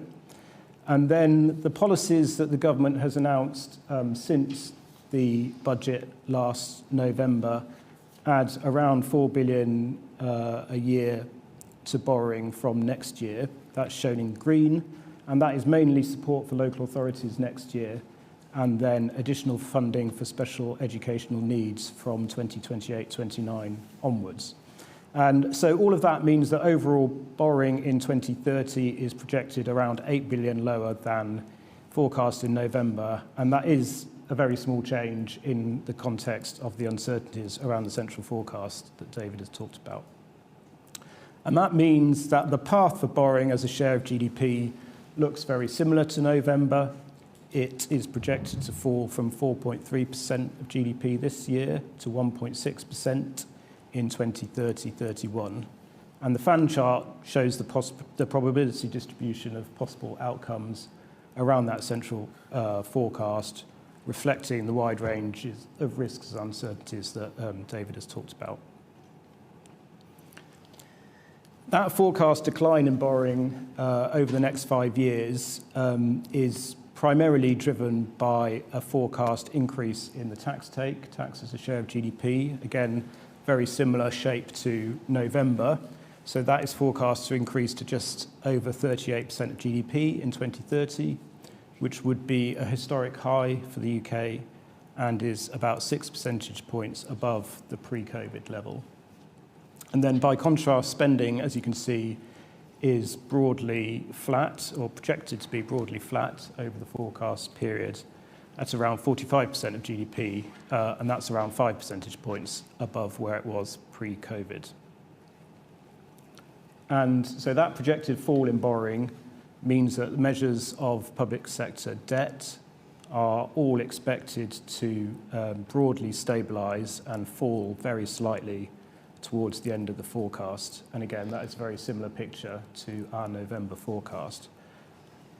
But as David has mentioned, debt would be stabilising at a level which is about 3 times above the pre-financial crisis level and is high relative to the advanced economy average, and means that public finances are more vulnerable to risks and shocks. And that is why understanding the potential impact of those risks is as important for fiscal policy making as is understanding the central forecast.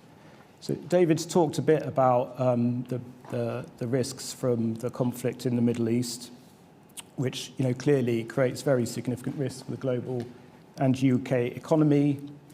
We were not able to include any estimate of those impacts in the forecast, because of the fact that the military action that took place at the weekend obviously came well after we'd closed the forecast.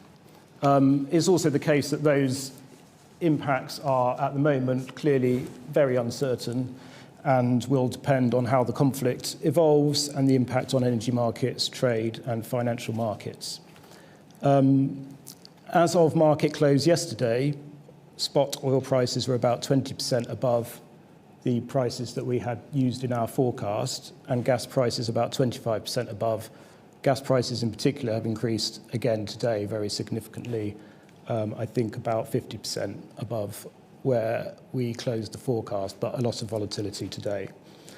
And as David mentions, futures curves suggest the market is currently expecting that to be a relatively temporary spike, and that prices would fall back towards forecast levels within 1 to 2 years, and that is relevant for the impact on our economy and fiscal forecast. In terms of the potential impact on the public finances, an energy price shock would be expected to have a negative short-term fiscal impact, pushing up the cost of welfare, debt interest, and potentially also departmental spending, and likely to have only a kind of small offset from higher tax, mainly through North Sea revenue, on the basis that in the short term, you would probably expect there would be limited pass-through of inflation to the key tax bases, such as wages. Over the medium term, you might expect more feed through to the tax bases, which could provide more of a fiscal offset to the higher public spending. But looking at other market determinants, as David mentioned, despite a sharp increase this morning, 10-year gilts rates are still slightly below the rates we used in our forecast, and equity markets are still around 3% above the levels we had in our forecast. We look at lots of other risks in the report in a lot of detail, including around productivity growth, trade policy, unemployment, and equity and government bond markets. And these all represent both downside and upside risks to the forecast, which are assessed in the report. And in addition, we look at risks within the fiscal forecast, so the risk that the rising tax take could mean that incentives within the tax system constrain economic activity by more than we are expecting. There are a number of pressures within departmental spending, including in defence, health, and special educational needs, and also a question around whether the rapid recent growth in health-related welfare caseloads will continue. And then finally, looking further ahead, there is also significant pressure likely placed on the public finances over a longer time frame by demographics and ageing population. So each year in the summer, we publish a fiscal risks and sustainability report, which include long-term projections of the public finances. This chart is from the 2024 report, and we will be updating this in the summer. And this shows that based on kind of current policy settings, the increased cost of healthcare and pensions driven by demographic trends in the long term would put debt on a clearly unsustainable upward trajectory. And that path becomes kind of unsustainable even more quickly if you assume the UK is hit by a major economic shock roughly every 10 years, which has been the case over the past two decades. So this really underlines the risks associated with the UK's current elevated debt position. So we will stop there and very happy to take your questions. Laura. Thank you, David and Tom. We've got a lot of enthusiasm in the room, which we will come to first before I turn to some questions on Slido. So this hand definitely shot up quickest. So let's start here. If you could tell us who you are and then what your question is. Joel Hills from ITV News. I have a couple of questions, if I can. The first, David, I think probably is for you. As you point out, energy prices are materially above your forecast assumptions. If they stay here, at what stage, when do they start to have a material impact on growth and living standards here? And Tom, I have a question for you as well, please. A week ago, two previous chairs of the OBR bemoaned in front of MPs the fact that no government had ever managed to stick to its fiscal rules. It's always, routinely, they had overspent. Do you think this government will manage to stick to its spending plans? Well, you've done my job for me and fielded the questions to the committee members, so we will start with the question for David. I mean, so I think different prices in the economy are affected by energy price rises over different time horizons. Some price effects would come through relatively quickly, within months, maybe even weeks, which would be the price of petrol and diesel that people buy. Energy price on household bills would be in a different category because they depend on operating formulas, which wouldn't kick in for several months. There, I think it becomes very relevant, the difference between spot prices and what futures prices. I mean, I'm just looking at a picture. This is yesterday, where spot prices, this is Brent crude dollars a barrel, were at about 78, 79. They may be a bit higher right now, I suspect. But by February of next year, the futures was down to 68, 69 or something like that. And so there it would be, because of the time lag, I mean, if you think the futures is a better guide to where the prices will be than today's spot price, obviously you get a much more limited impact on things like household energy bills than just looking at, you know, the 12, 13, 14% higher now than they were on Friday, which you get out of the spot price. I mean, there's a kind of rule of thumb that empirical work over the last few years suggests as to an overall effect of energy prices, which is kind of really, what they mean by that is, I think, a mix of gas and oil reflecting the relative uses of gas and oil in UK consumption. And that rule of thumb, if I remember rightly, is something like for a 10% increase that's persistent, it might add somewhere between a quarter of a percent and 0.5% to the level of prices. We've had more than 10% on spot prices, it's nearer 20. If the futures are wrong, and that's just the new level now that you stay at, and using these rules of thumb, I mean, you get, that's going to be somewhere between 0.5% and 1% on the level of prices. So meaningful, I mean, way short of, we're not talking hyperinflation here. This is not 1974 in the UK. But it depends very much on what happens to those spot prices and the futures prices. It is not 1974, but a lot of people are worried that what we're facing potentially is another energy price shock. We've just lived through. Yes, but I mean that could happen. I don't think we're anywhere close to it yet. I mean, gas prices after the Russian invasion of Ukraine were up hundreds of percentage points. Right now, spot prices for gas, which have moved around quite a lot today, are up maybe 50, 60%. At one point, they were a little bit higher than that, although the futures were nowhere near as high as that. So I think we're right now, I mean, if things just stop as they are right now, we're a long way short of where we were after the Russian invasion. Thanks, David. We'll take the question for Tom, and then I will definitely come to everyone in the room.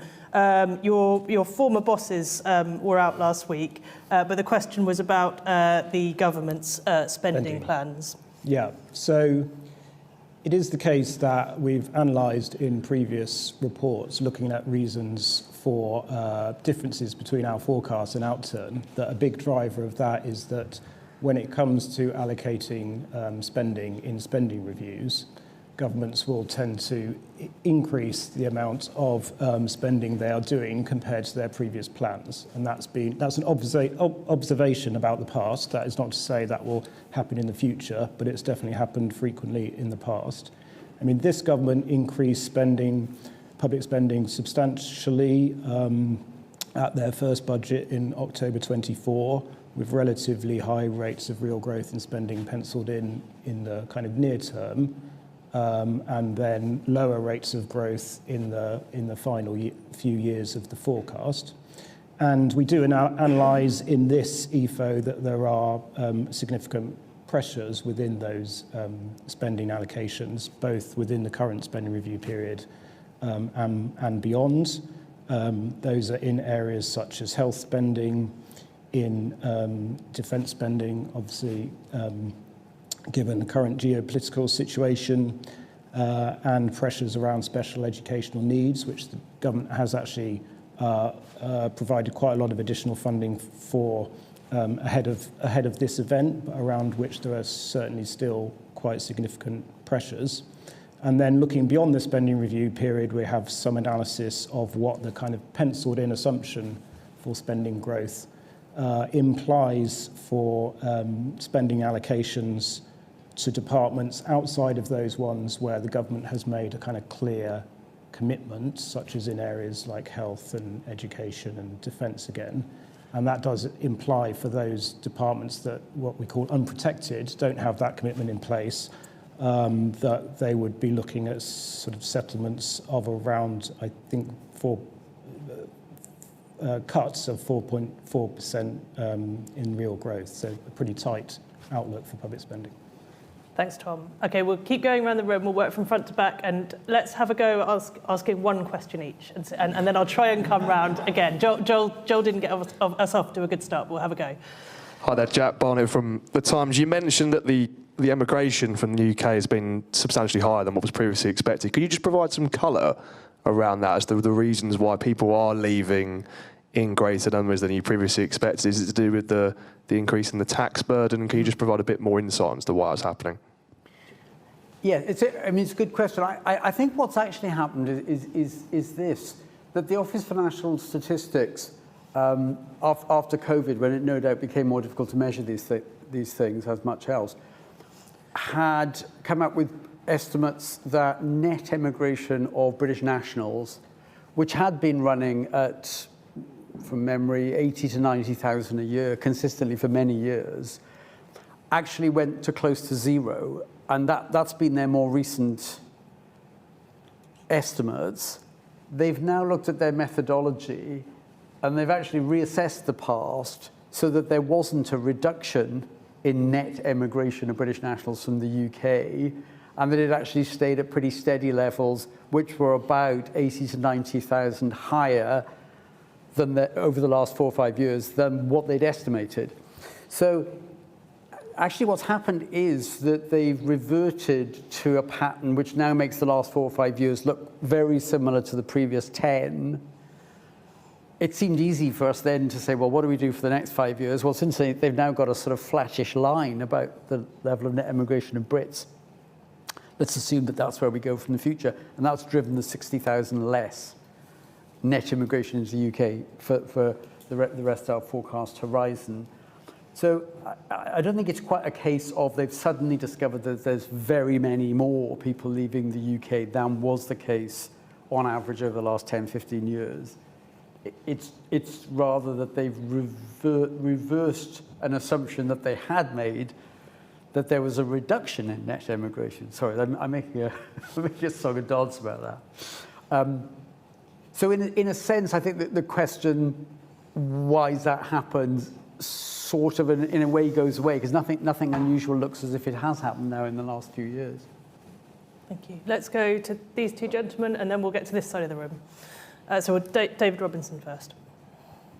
Thank you, David Robinson, Market News. If I can buck the trend by asking an upside risk question, and that is your earnings forecast. The Bank of England has latest assessment 3.25 as inflation compatible, target compatible earnings. You have gone again for next year for 2.25. You have a fair number of MPC members worried about it being sticky at high levels. Why are you so pessimistic, and is that something that's going to be up for review in the autumn? David, why are you so pessimistic? I'm not a pessimist, I think, on the whole.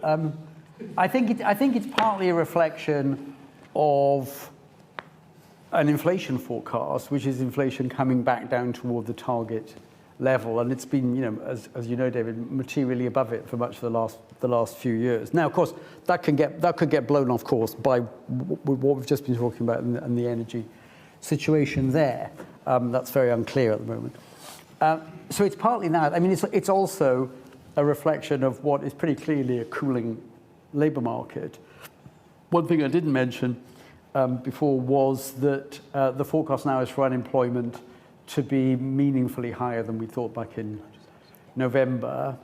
I think last year we thought unemployment would stay just a bit south of 5%. Now it looks like it's heading toward 5.25%, maybe 5.5%, pretty quickly.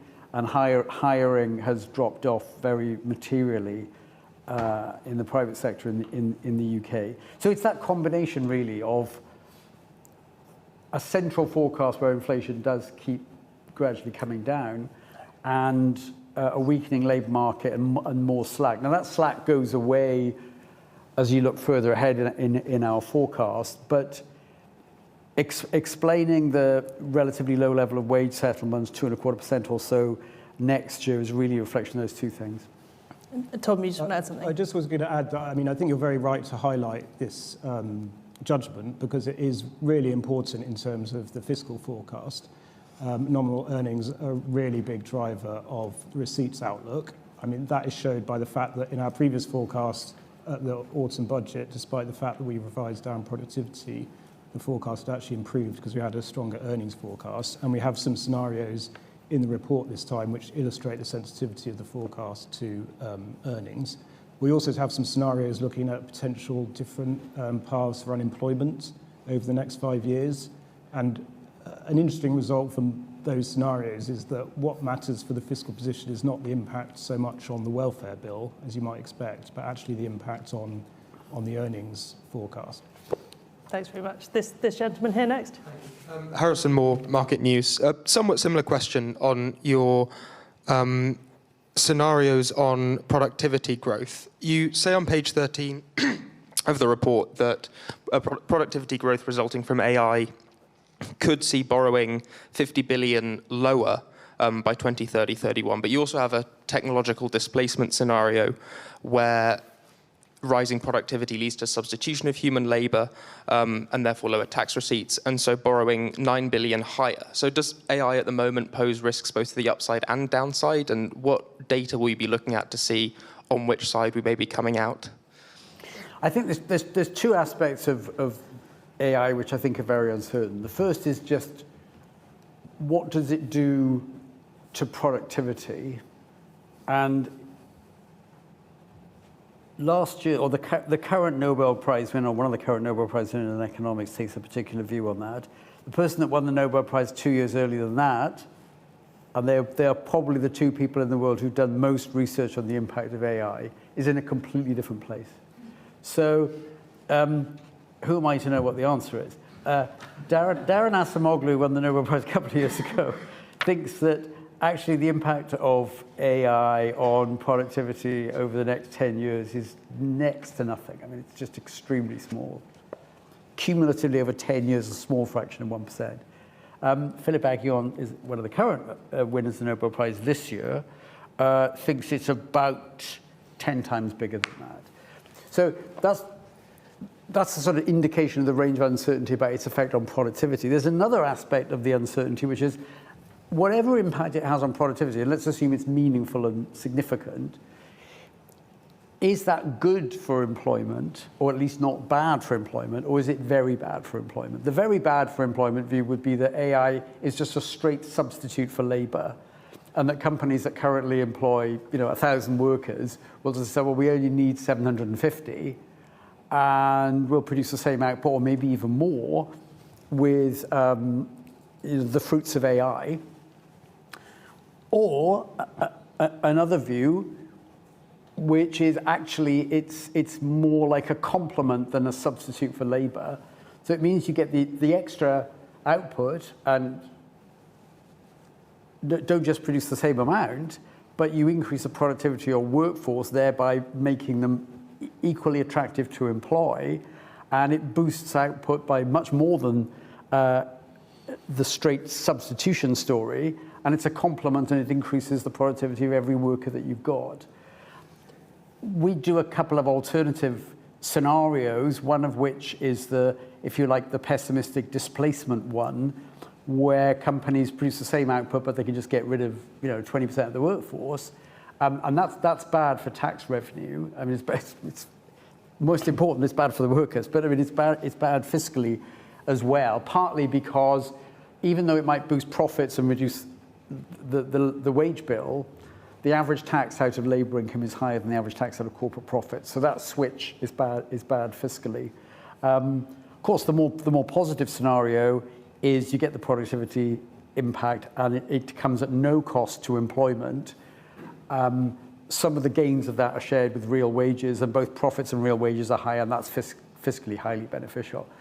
I think the tricky thing at the minute is, and that's why I mentioned this thing about the two of the latest Nobel Prize winners, people who've spent years thinking about this stuff are just coming to very different conclusions on this right now. What data will you be looking at to see which of these scenarios is more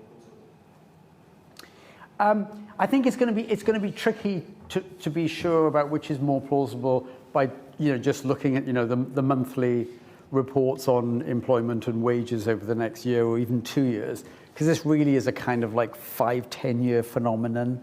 But that's the main thing to look at. What's happening to employment, what's happening to measure productivity, what's happening to wages and profit margins. And I think you'll have a better idea a year from now than one has right now. Let's put it that way.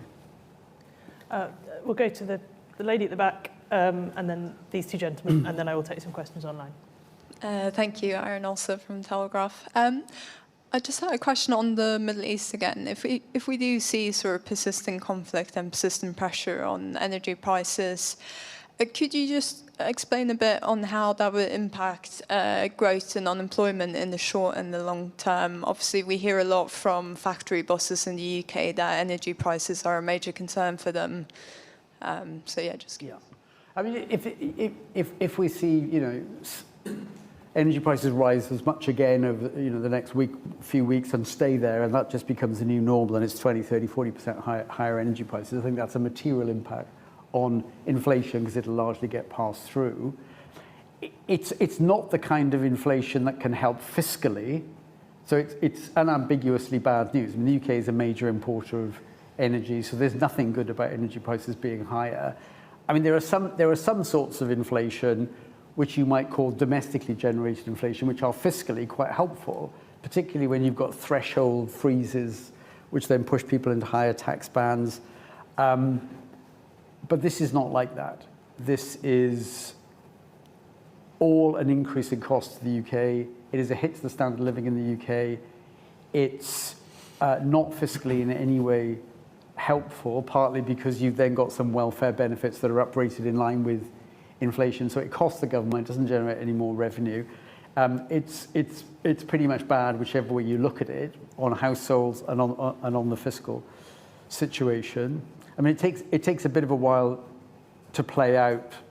Going back to an earlier question, some prices might adjust quite quickly to higher energy prices. Others where people have got fixed contracts and they're only adjusted once every year or so.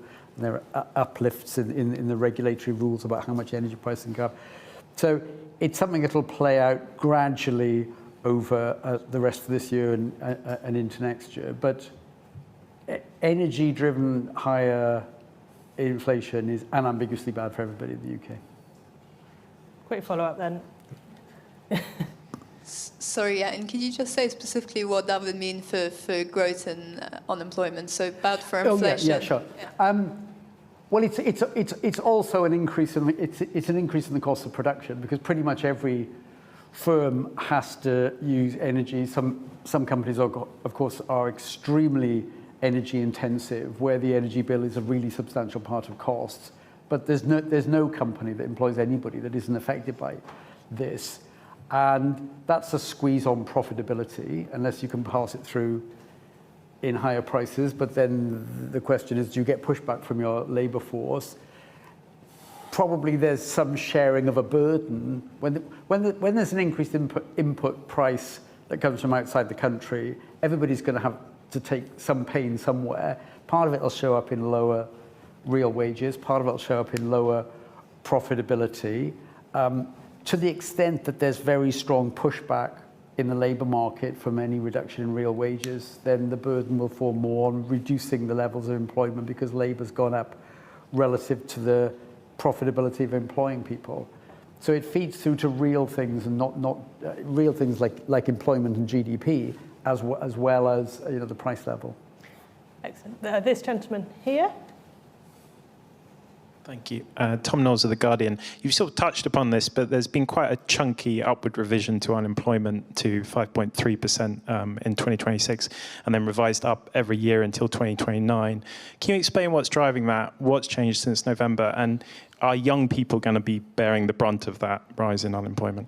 Yeah. I mean, I think what's changed is that the data's just turned out to just get weaker in a way that we hadn't anticipated back in November. So we're just sort of marking it to market, in a sense, about what's happened in the last few months. And it's not just the actual data on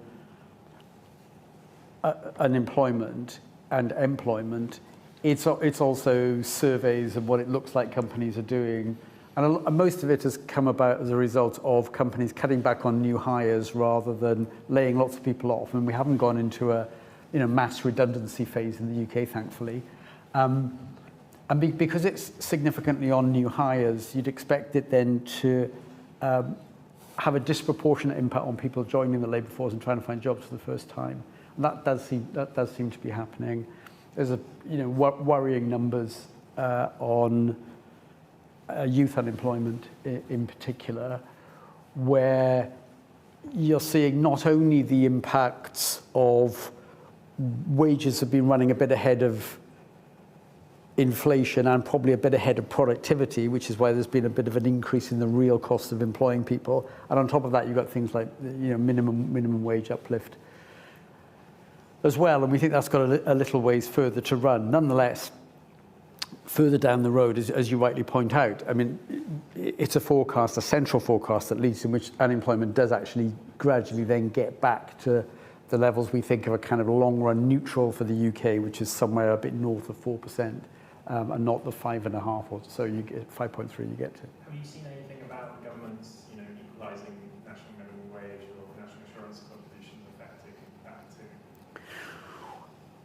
Well, to the extent that that I think disproportionately increases the cost of employing very young people, you would naturally enough. I mean, it doesn't it takes an complex economic model to work out that that's where you'd expect to see the unemployment showing up more, and that does seem to be the case.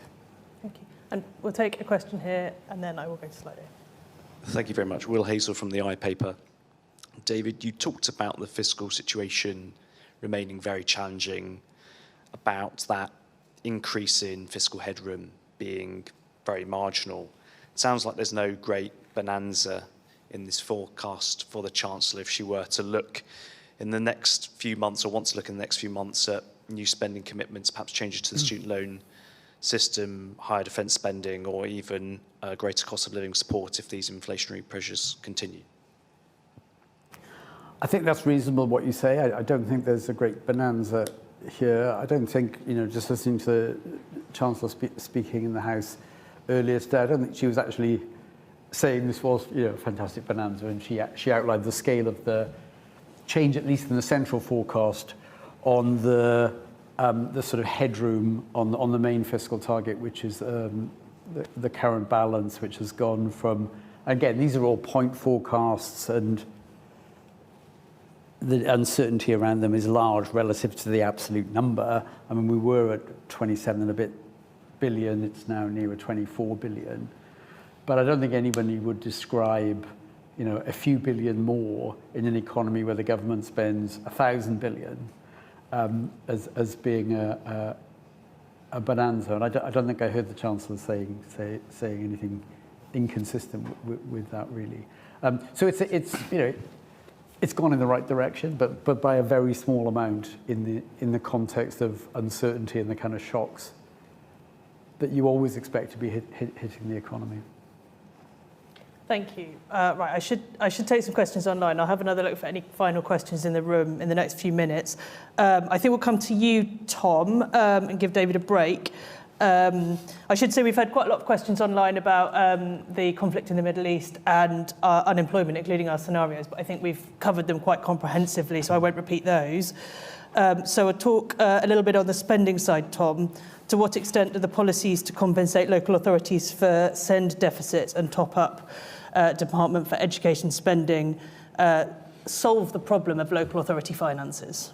Okay, thanks. So at the autumn budget, we identified two sources of pressure on the public finances related to special educational needs. The first being that the government at the budget said that it was going to fully fund special educational needs from within central government departmental spending, and we estimated that would cost around £6 billion in 28-29, so a very significant pressure. And the government last week, in the reforms that they set out, announced that they would be allocating an additional £4 billion over and above the previous spending review settlements to address that pressure. So that is obviously, a material increase in spending to address that risk. They've also said that they will allocate additional funding from within the Department for Education's budget that was previously unallocated to also pay for some areas of SEND policy. But I mean, it's still the case that this is definitely an area which will continue to create risks and pressures on the public finances, given the impact of the government's reforms are clearly at this stage still quite uncertain. The other area of pressure that we identified was the fact that local authorities have been previously, and do still until 28-29, continue to fund this policy area, and they had built up on their balance sheets a stock of deficits related to past spending on special educational needs, which they had previously been able to essentially disregard when it came to meeting their statutory requirement to balance their budgets each year. And those deficits had built up very significantly, so that if local authorities had to recognise them on their balance sheets, many of them essentially would be technically insolvent. So again, earlier in the month, the government announced it would be reimbursing local authorities for 90% of the current stock of those deficits. and that involves a £6 billion transfer from central government to local authorities. So again, that goes some way to mitigating that pressure, but local authorities will still, until 28-29, be accumulating further deficits, and the government has not yet said how it will deal with those in 28-29. Thanks, Tom. We've got a couple of questions on the tax take, so I might come to you first, Tom, and then perhaps see if David wants to add anything. Sue Chan at The Telegraph asks, why is the tax burden going up? And John Paul Ford Rojas asks, can you explain a bit more about your warning in the EFO that a higher tax take can distort or constrain economic activity? How might that manifest itself, and what would the implications be? Tom, do you want to go? Shall I take the first half of it, and David can do the second? So on why is the tax burden going up? So there are two main drivers of that. One is an increase in personal taxes, income tax in particular, and the other is an increase in capital taxes, capital gains tax, and other asset taxes. The first, the increase in personal taxes, is very much driven by the policy of freezing personal tax thresholds, which, combined with relatively strong nominal earnings, pushes up tax as a share of GDP pretty significantly in the forecast. So I think that accounts for around 2/3 of the increase. And as I say, capital taxes account for the other third, approximately.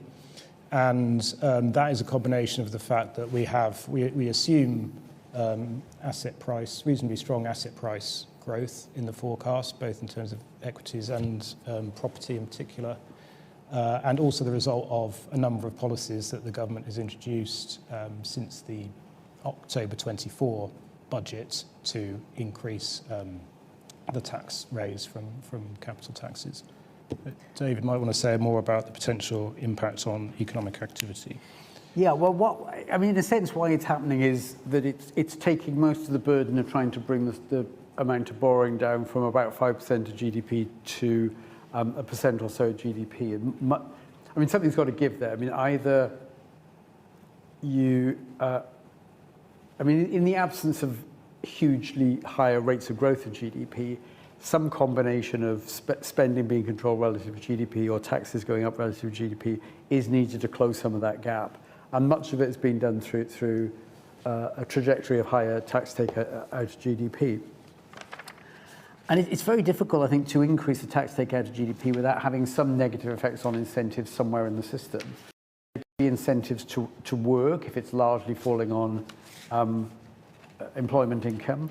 They're about incentives to save, to the extent that taxes on returns on saving might be increased, or they're to do with the incentives to employ people if the burden, significant part of the burden falls on employers. So somewhere, somebody's going to be facing slightly higher disincentives to work, save, invest, employ people. And it's very difficult to avoid that if you've got the tax take out of GDP rising by fairly significant amounts, and it will be significant on our central forecast relative to just before COVID. Something like the tax take out of GDP will be 5% higher, 5 percentage points of GDP higher. Now you can try and be clever about it all and increase taxes in a way that doesn't do any damage to incentives, but it's easy to say that. And if it was as easy as just, let's just find a way of doing it that doesn't distort incentives, well, somebody would have done it already. So it's pretty difficult to do that. And it's very difficult to do that if at the same time you want your tax system to be very substantially redistributive, which is understandable that governments would want that, because that can generate higher marginal income taxes than the average rate of tax. That's how you make the tax system, in some sense, increasingly redistributive. But it's higher marginal tax rates that do the real damage to incentives to work, save, invest, employ people. So that's the difficult thing about the route to fiscal sustainability, which involves increases in taxes.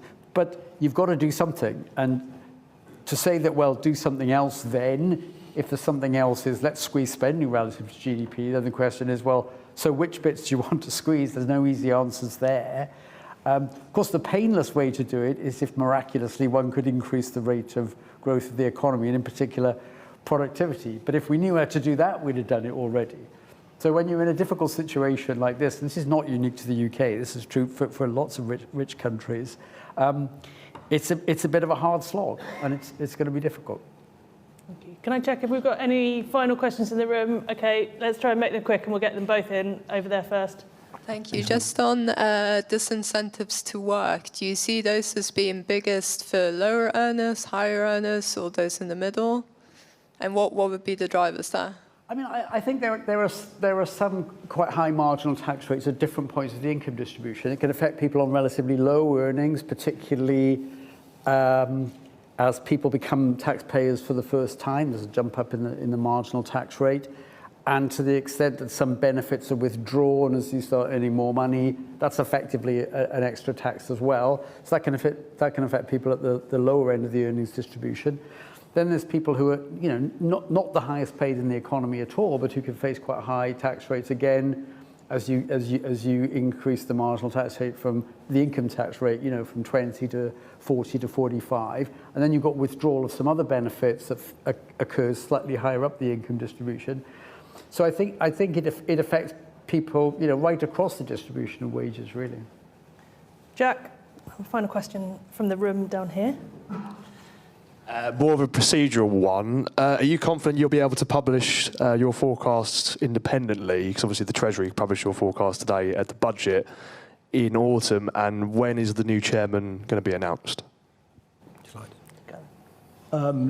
Well, on the second question, it is the Treasury who runs the process for appointing the new Chancellor, so you'd have to ask them about that one. On the first question, I mean, yes, we're very confident that we can... Did I say... You said Chancellor, I said, sorry. but you meant Chair. Chair. They're important. We agree they're important, Tom. Don't appoint the Chancellor. Okay, cut that bit. Chair. Shall Carl from the OBR. On this first question, so yes, I mean, we're very confident that we can continue to publish independently. We produce the EFO independently while it is published on the Treasury website, which is what happened at this event. And that was a recommendation of the National Cyber Security Centre, who looked into what happened at the November budget. We produced the report in exactly the same way that we do normally, independently, and it was essentially transferred once it was complete to the Treasury to upload it on their website. In the future, we are still considering exactly what approach we'll use, but it is likely that we will publish on gov.uk, but on our own kind of site within gov.uk rather than on the Treasury's site. Great. Well, that is probably a good point to end. Thank you so much to many of you for coming today, and thanks for the questions online, some of which we didn't get to, for which I apologise.